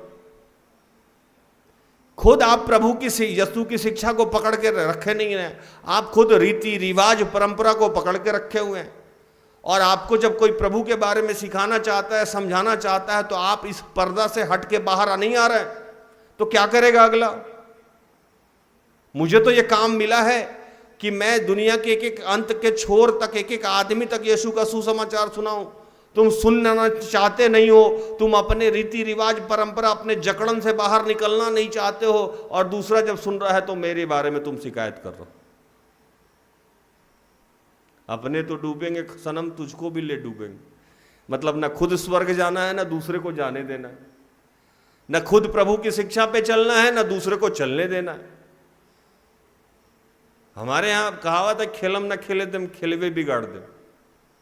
बच्चा सब जब होता है कि दो बच्चा जब खेलता है तो क्या होता है, कई बार हम 2-4 बच्चे एक साथ हो जाते हैं और कोई बच्चा बदमाश है उसको हम अलग कर देते हैं कि भाई तुम बदमाशी कर रहा है, मत खेलो। तो वो क्या करता है, जो बदमाश बच्चा वो आता है और सारा खेल को ना तहस नहस कर देता है, बोलता नहीं खिलाओगे ना तो तुमको भी खेलने नहीं देंगे। कभी देखो हम लोग बचपन में पिट्टो खेलते थे, बॉल से खपड़ा को एक से ऊपर एक के ऊपर लगा देते थे, वो आके फोड़ देता था, तो बच्चा सब नहीं खेलने देंगे, तुमको भी नहीं खेलने देंगे। या कैरम खेलते थे, कैरम में हम लोग गोटी वोटी अरेंज करके रखे हुए हैं, जिसको नहीं खिला रहा वो आके धड़ धड़ मार दिया, खेलने ही नहीं देगा। आजकल के उस समय यहूदी लोग वही कर रहा था, ये इन लोगों को क्यों सुना रहे हो भैया? पौलुस वहां समझाने लगे, पढ़ो 47। क्योंकि प्रभु ने हमें यह आज्ञा दी है, मैंने तुझे अन्य जातियों के लिए ज्योति ठहराया है, ताकि तू पृथ्वी के छोर तक उद्धार का द्वार हो। ये आज्ञा मुझे यीशु ने दी है कि पृथ्वी के अंत के छोर तक जितने लोग पृथ्वी पे हैं सबको वचन सुनाया जाए। और जब तक एक एक आदमी प्रभु का वचन नहीं सुनेगा तब तक कयामत नहीं आएगा। कैसे आ जाएगा कयामत? सिंपल सी बात है। मान लीजिए कयामत आ गया, अभी लुआडी में कयामत आ गया, मान लीजिए कयामत आ गया, यीशु आ गए, सारा प्रेरित लोग आ गया, अब न्याय करने जा रहा है, और कोई आदमी पीछे से हड़िया पीते हुए, यीशु भाई तू कौन तू? यीशु बोले अरे यार इसको तो पता ही नहीं हम कौन है, तो इसका हम न्याय कैसे करेंगे? इसको अच्छा बुरा बताया रहता तब ना जाकर पूछते कि तुम बुरा क्यों कर रहा, अच्छा क्यों नहीं कर रहा। उसको तो अच्छा पता ही नहीं है ना। पौलुस तू कौन? हड़िया पेड़ दो हमको, बात पता ही नहीं है उसको। अब जब पता होगा अच्छा और बुरा तब तो जाके बोलेंगे ना, अब तो तुम समझ गए थे कि अच्छा क्या है बुरा क्या है। पहले तुम नहीं जानते थे कि अच्छा क्या है बुरा क्या है, तो तुम गलत करते थे, ठीक है। अब तो तुम अच्छा बुरा दोनों जा रहे हो। अब इधर आओ साइड में, बताया था ना राज आके, बताया थी ना एस्तर दी आके, बताया था ना भूषण आके, 10 बार तुमको समझाया, चलो साइड में चलो, इसको भेजो नरक में। इसलिए हर एक आदमी को वचन सुनाना जरूरी है, इसलिए हर एक पृथ्वी पे के आदमी को शिक्षा देना जरूरी है, ताकि जब न्याय हो तो यीशु पे या किसी प्रेरित पे उंगली नहीं उठा। हम तो जानते ही नहीं थे। आज तो बहुत सारे ऐसे लोग मिल जाएंगे जो कहेंगे कि हम तो जानते ही नहीं है क्या शिक्षा है यीशु की। आज से 25 साल पहले, 30 साल पहले जब मुझसे भी पूछते तो मैं नहीं जानता था, मेरी मां से भी पूछते तो नहीं जानती थी। तो आप आके कह दो कि ये सही है ये गलत है, मैं तो जो जानता हूं वही सही है। इसलिए बोला गया था कि हर एक आदमी को वचन सुनाने में मार जाए, तभी कयामत आएगा। और कयामत को उस समय यहूदी लोग रोक के रखा था और आज क्रिश्चियन लोग रोक के रखा, क्योंकि आप किसी और के पास वचन को जाने ही नहीं दे रहा, और जब तक जाएगा नहीं कयामत आएगा नहीं। पौलुस उस समय भी समझा रहे थे और बहुत सारे सेवक आज भी समझा रहे। मैं इकलौता सेवक नहीं हूं, हजारों सेवक आज ऐसे हैं जो रीति रिवाज परंपरा सिस्टम से उठ के प्रभु के राज्य का विस्तार कर रहे।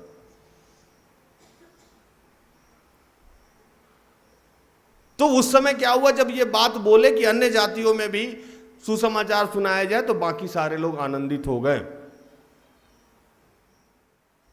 पौलुस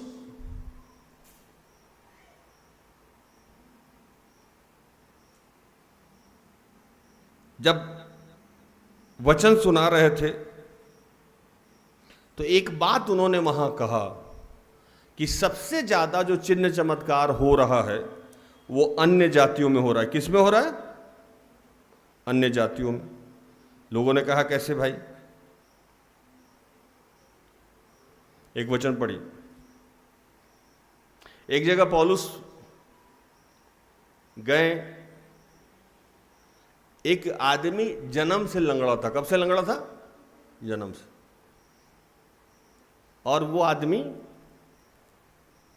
यहूदी नहीं था। पौलुस बड़ा प्यार से इसे टकटकी लगा कर देखे उसको। कई बार आप देखोगे कि मैं भी बड़ा ऐसे ही घूरता हूं लोगों को। लोग सोचता पता नहीं क्या देख रहा है ना। तो उस समय ना पवित्र आत्मा या जो अंतर आत्मा है वो बताता है कि कविता क्या कर रही है, अंदर मन में क्या सोच रही है, ये कौन सा बदमाशी करने के खुराफात में है या करके आई हुई है। ये तो समझ रही, पता नहीं भैया इसे क्यों देख रहा है। अच्छा मेरा आंख बड़ा बड़ा है तो लोग सोचता है ऐसा घूर क्यों रहा है। पढ़िए वचन 14 का 8-9 प्रेरित। लुस्त्रा में एक मनुष्य बैठा था जो पांवों का निर्बल था। वह जन्म ही से लंगड़ा था और कभी ना चला था। वह पौलुस को बातें करते सुन रहा था। पौलुस ने उसकी ओर टकटकी लगाकर देखा कि उसे चंगा हो जाने का विश्वास है। पौलुस ने क्या देखा उसके अंदर? कि उसको यह विश्वास है कि नहीं है कि मेरे माध्यम से ये चंगा हो सकता है कि नहीं हो सकता। टकटकी लगा के एकदम ऐसे भूषण को ऐसे घूरा, और घूर के क्या देख रहा हूं कि भूषण मेरे बारे में अंदर से सोच क्या रहा है कि राज ये आदमी ठीक है कि नहीं है ना। जब हम ऐसे देखेंगे तो इसका जो अंतरात्मा है मेरे अंतरात्मा से कनेक्ट हो गया, और ये मन में क्या सोच रहा है ये हम जान गए।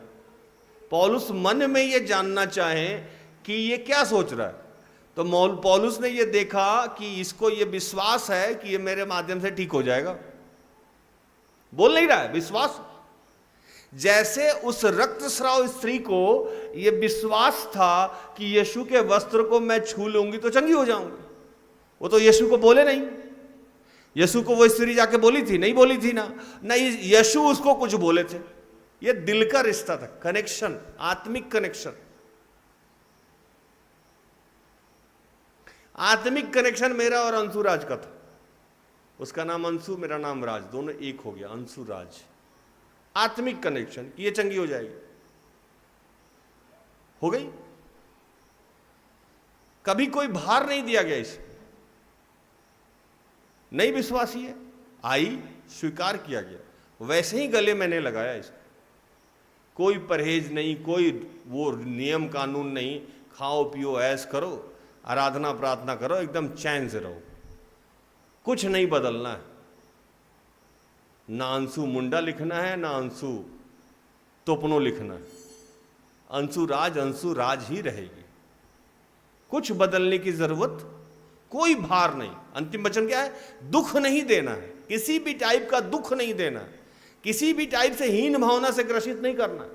कभी उस बच्ची को इतने महीने में लगा भी नहीं होगा कि ये परिवार उसका अपना नहीं है। उल्टा उसको अब अपना परिवार में, अच्छा, क्योंकि इतना बच्चे लोग यहाँ चिल करते हैं ना कि अपने ही फैमिली में जाके उसको दिक्कत होता होगा, पता नहीं यार कब जाए वहां।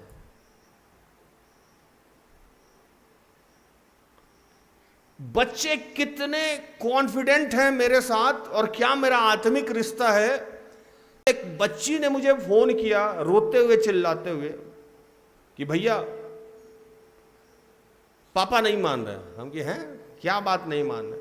तो मेरी बड़ी बहन की शादी के लिए कल लड़का देखने वाला है और पापा आज बता रहे हैं कि कल लड़का आ रहा है, और बड़ी बहन रोई जा रही है।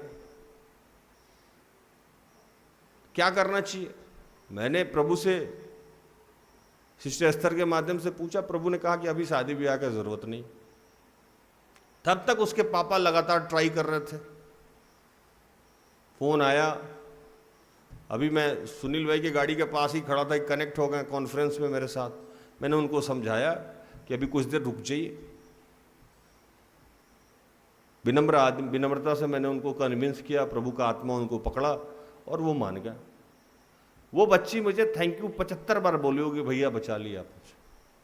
मैं उनका रिश्तेदार नहीं हूं, और वो लोग हिंदू परिवार से हैं, कन्वर्टेड क्रिश्चियन भी नहीं है। मैं कितना प्राउड फील करता हूं यीशु के नाम से कि गैर विश्वासी लोग जो ना बपतिस्मा लिए हैं, ना किसी चर्च के सदस्य हैं, वो बच्चे आंख बंद करके ट्रस्ट करते हैं कि दुनिया में अगर कोई नहीं सुनेगा तो राजभैया सुनेगा। हालेलुया। ये लड़ लेगा मेरे लिए, ये खड़ा हो जाएगा मेरे लिए, और इसको मुझसे कुछ चाहिए भी नहीं, ना दान चाहिए, ना दसवांश चाहिए, कुछ नहीं चाहिए, और ये लड़ेगा।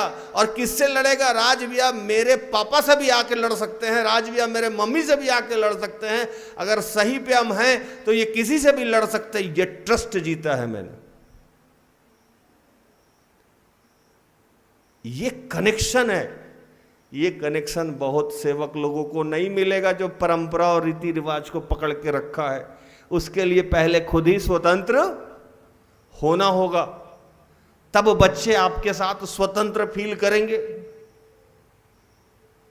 बच्चियां आती है, मुझे पकड़ के रखती है, स्वतंत्र फील करती है, मैं सेफ हूं यहां, मेरा कुछ भी बुरा इस कंपाउंड के अंदर नहीं हो सकता। आजादी महसूस करता है, फ्रीडम महसूस करता है।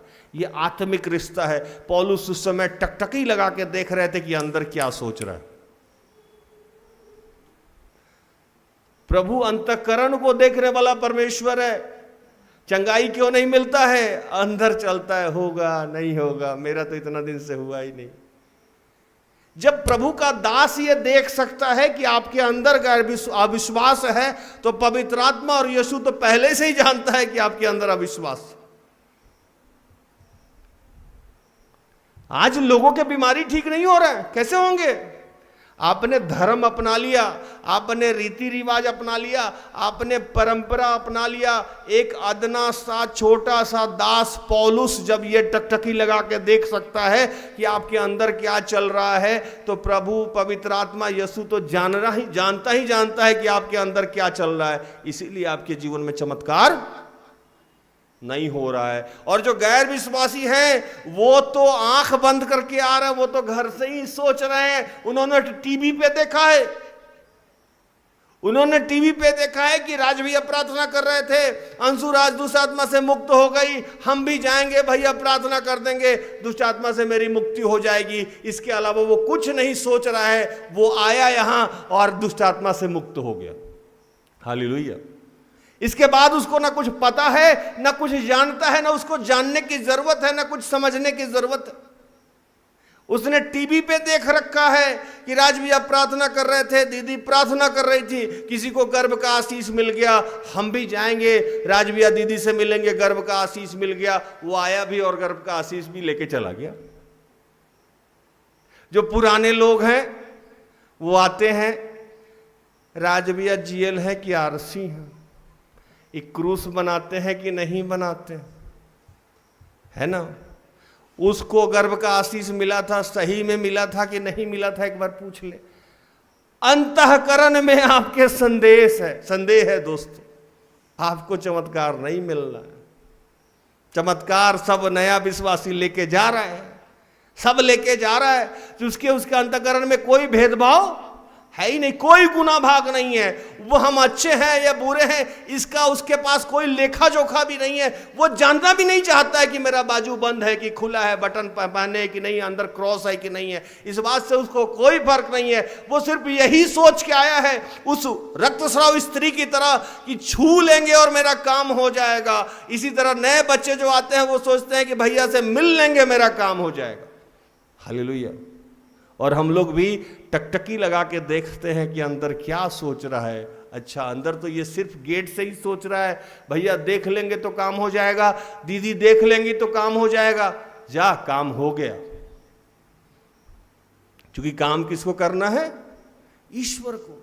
वो अंतःकरण देखने वाला परमेश्वर है। पौलुस वहां 9 और 10 पढ़ो।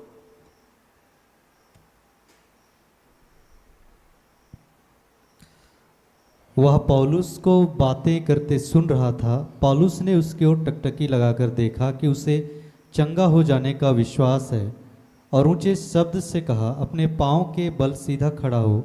तब वह उछलकर चलने फिरने लगा। चलने फिरने लगा। पौलुस ने कुछ नहीं कहा कि अपने पांव के बल सीधा खड़ा हो जा। नया विश्वास है। चमत्कार लेके चला गया।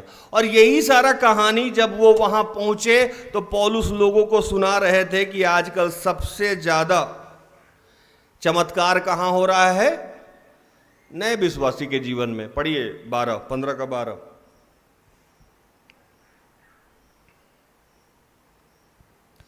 तब सारी सभा चुपचाप बरनाबस और पौलुस की सुनने लगी कि परमेश्वर ने उनके द्वारा अन्य जातियों में कैसे बड़े बड़े चिन्ह और अद्भुत काम दिखाए।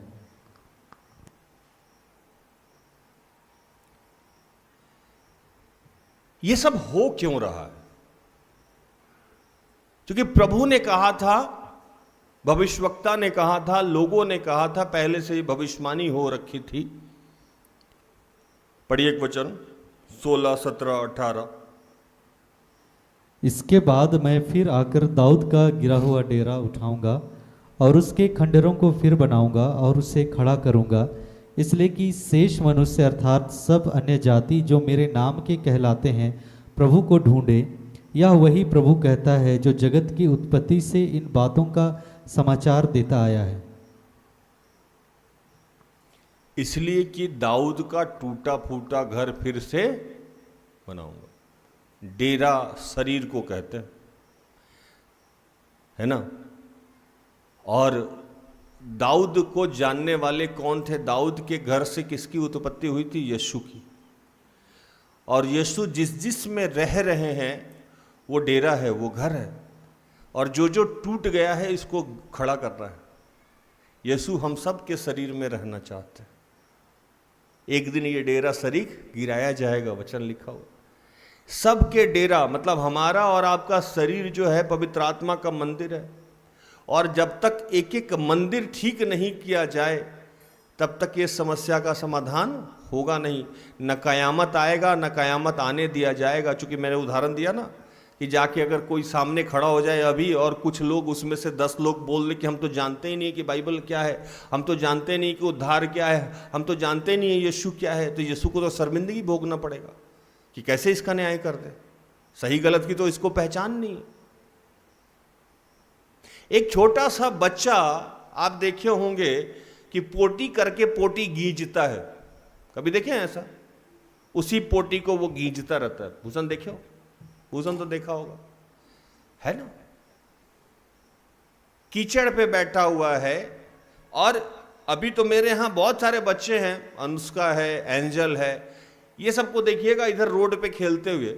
जो मेरे सेवकाई का जो रोड है अंदर का, मिट्टी उठा के खुद ही माथा पे डालता है, पॉकेट में रखेगा, सर पे ऐसे मिट्टी उठाएगा, डालता है। उसको जाके एक थप्पड़ मार दिए, मिट्टी का रख नीचे। वो पूछेगा मिट्टी में क्या खराबी है?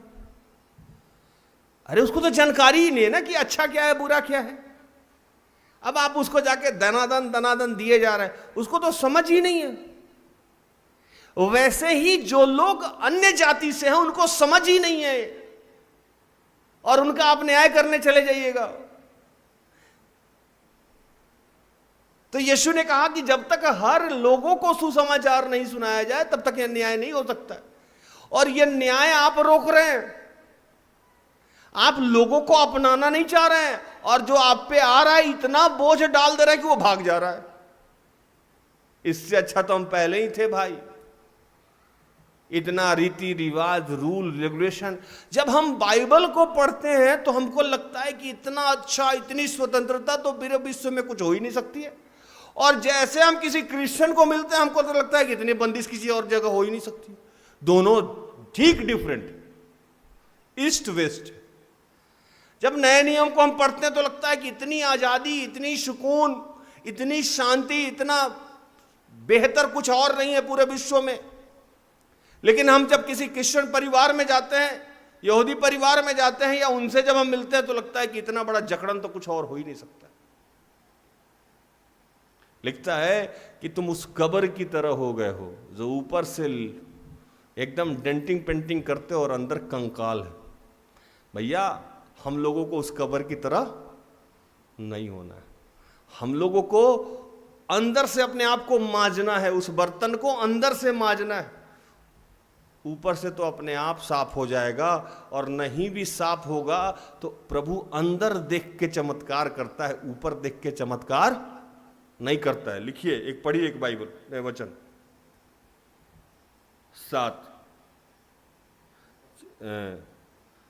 8 पढ़िए, 15 का 8 पढ़िए।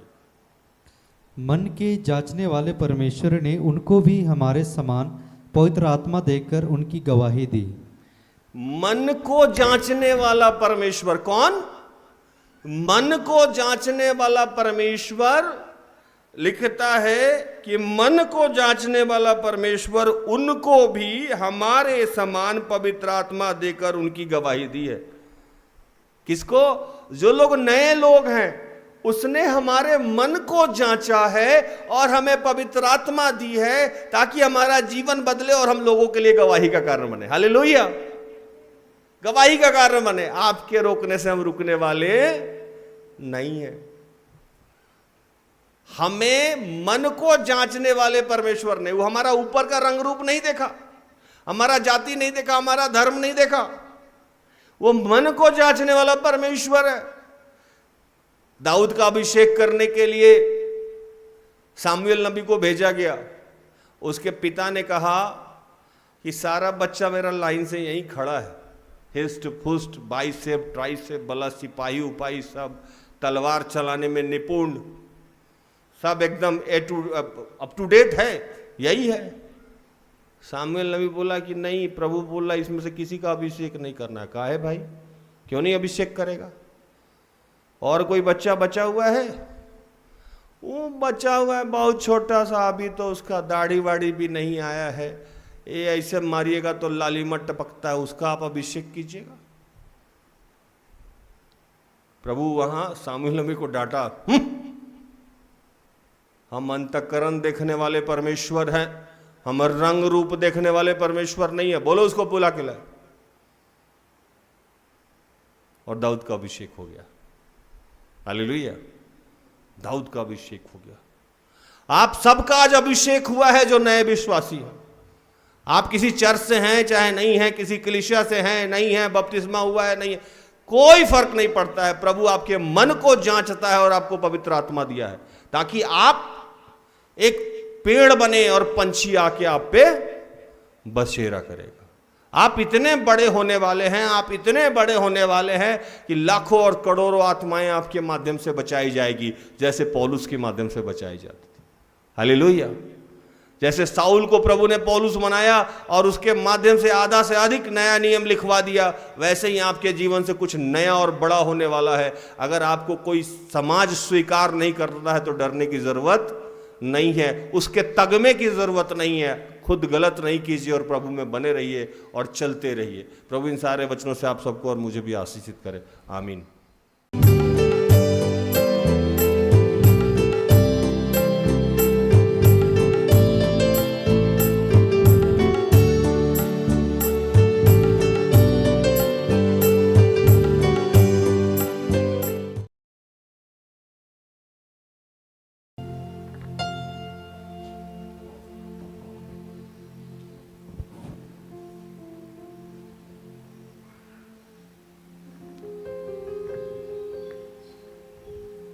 आइए अपनी आंखें बंद करें और आज प्रभु से प्रार्थना करें। प्रभु, हम लोग अपने लोगों को तो बहुत प्यार करते हैं, लेकिन आज हम गैरों से प्यार करना सीखें, जो हमारे जाति से नहीं है, जो हमारे समुदाय से नहीं है, जो हमारे कलीसिया से नहीं है, जो विश्वास में नए हैं, उनसे हम प्यार करें प्रभु। और इतना प्यार करें प्रभु कि वो तुझे और अधिकाई से जान सके और प्रभु तेरी गवाही के लिए तैयार हो सके।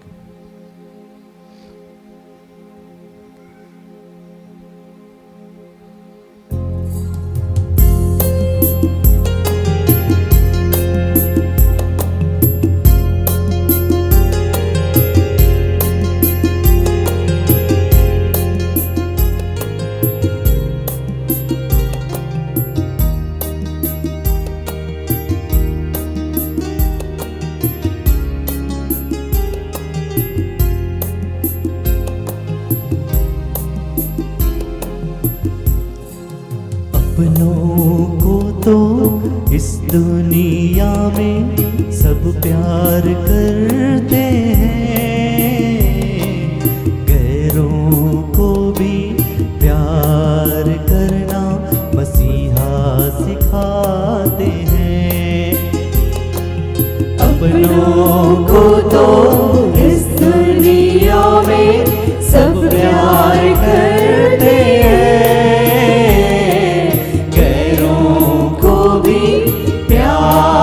करना मसीहा सिखाते हैं। अपनों को तो इस दुनिया में सब प्यार करते हैं, गैरों को भी प्यार करना मसीहा सिखाते हैं। अपनों को तो इस दुनिया में सब प्यार करते हैं,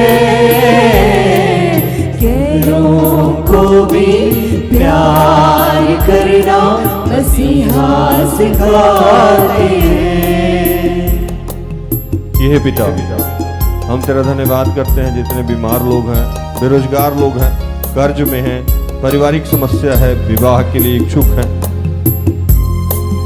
उन सब के लिए प्रार्थना करते हैं प्रभु कि जिसकी जो समस्या है उसका तू समाधान कर रहा है। और विशेषकर मैं आज प्रार्थना कर रहा हूँ जितने लोग नए विश्वास में आ रहे हैं, उसके लिए कोई भी व्यक्ति ठेस और ठोकर का कारण ना बने प्रभु, और उनको विश्वास में, हम सब उनके विश्वास में वृद्धि का कारण बने, ऐसी सामर्थ्य प्रभु हमें दे रहा है। हम तेरा धन्यवाद करते हैं।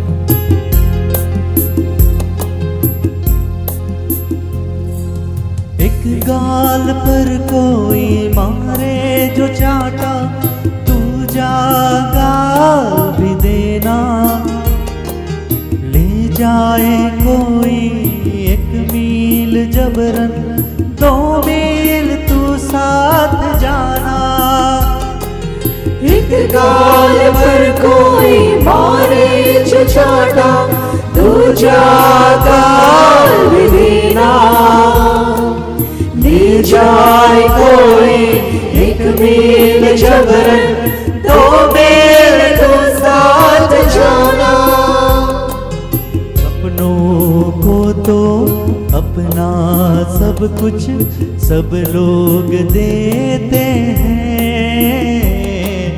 गैरों पर भी सब कुछ लुटाना मसीहा सिखाते हैं। अपनों को तो अपना सब कुछ सब लोग देते हैं, गैरों पर भी सब कुछ लुटाना मसीहा सिखाते हैं। कि हे पिता, हम तेरा धन्यवाद करते हैं कि प्रभु तूने हम सबको बुलाया है, सजाया है, संवारा है और अपने राज्य के विस्तार में लगाया है प्रभु।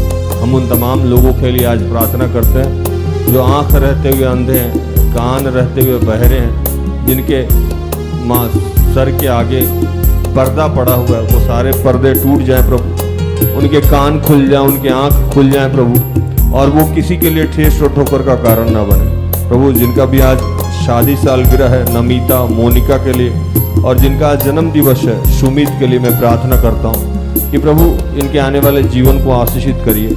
इस वक्त पूरे विश्व में जितने तेरे बच्चे हैं जो विश्वास में आ रहे हैं प्रभु, उन सबके लिए प्रार्थना करते हैं कि प्रभु उन सबको और हम सबको विश्वास का वरदान दें। सब कुछ आपके हाथों में समर्पित करते हैं और इन तमाम प्रार्थना को प्रभु यीशु के जीवित और पवित्र नाम से मांगते हैं। दया से सुन और स्वर्ग के राज में ग्रहण कर, आमीन। तो धन्यवाद, प्रभु आप सबको आशीष दे। आशा करते हैं कि आज के प्रार्थना से, आराधना से, वचनों की उद्घोषणा और अंतिम प्रार्थना से प्रभु ने आप सबको स्पर्श किया होगा। प्रार्थना का परिवार निरंतर आपका आभारी है कि आप हमारे साथ हैं, हमारा सहयोग करते हैं। धन्यवाद, मुझे इजाज़त दे। Praise the Lord. सारे दिल से, सारे मन से तेरी आराधना मैं करूं, तेरी आराधना मैं करूं। सारे दिल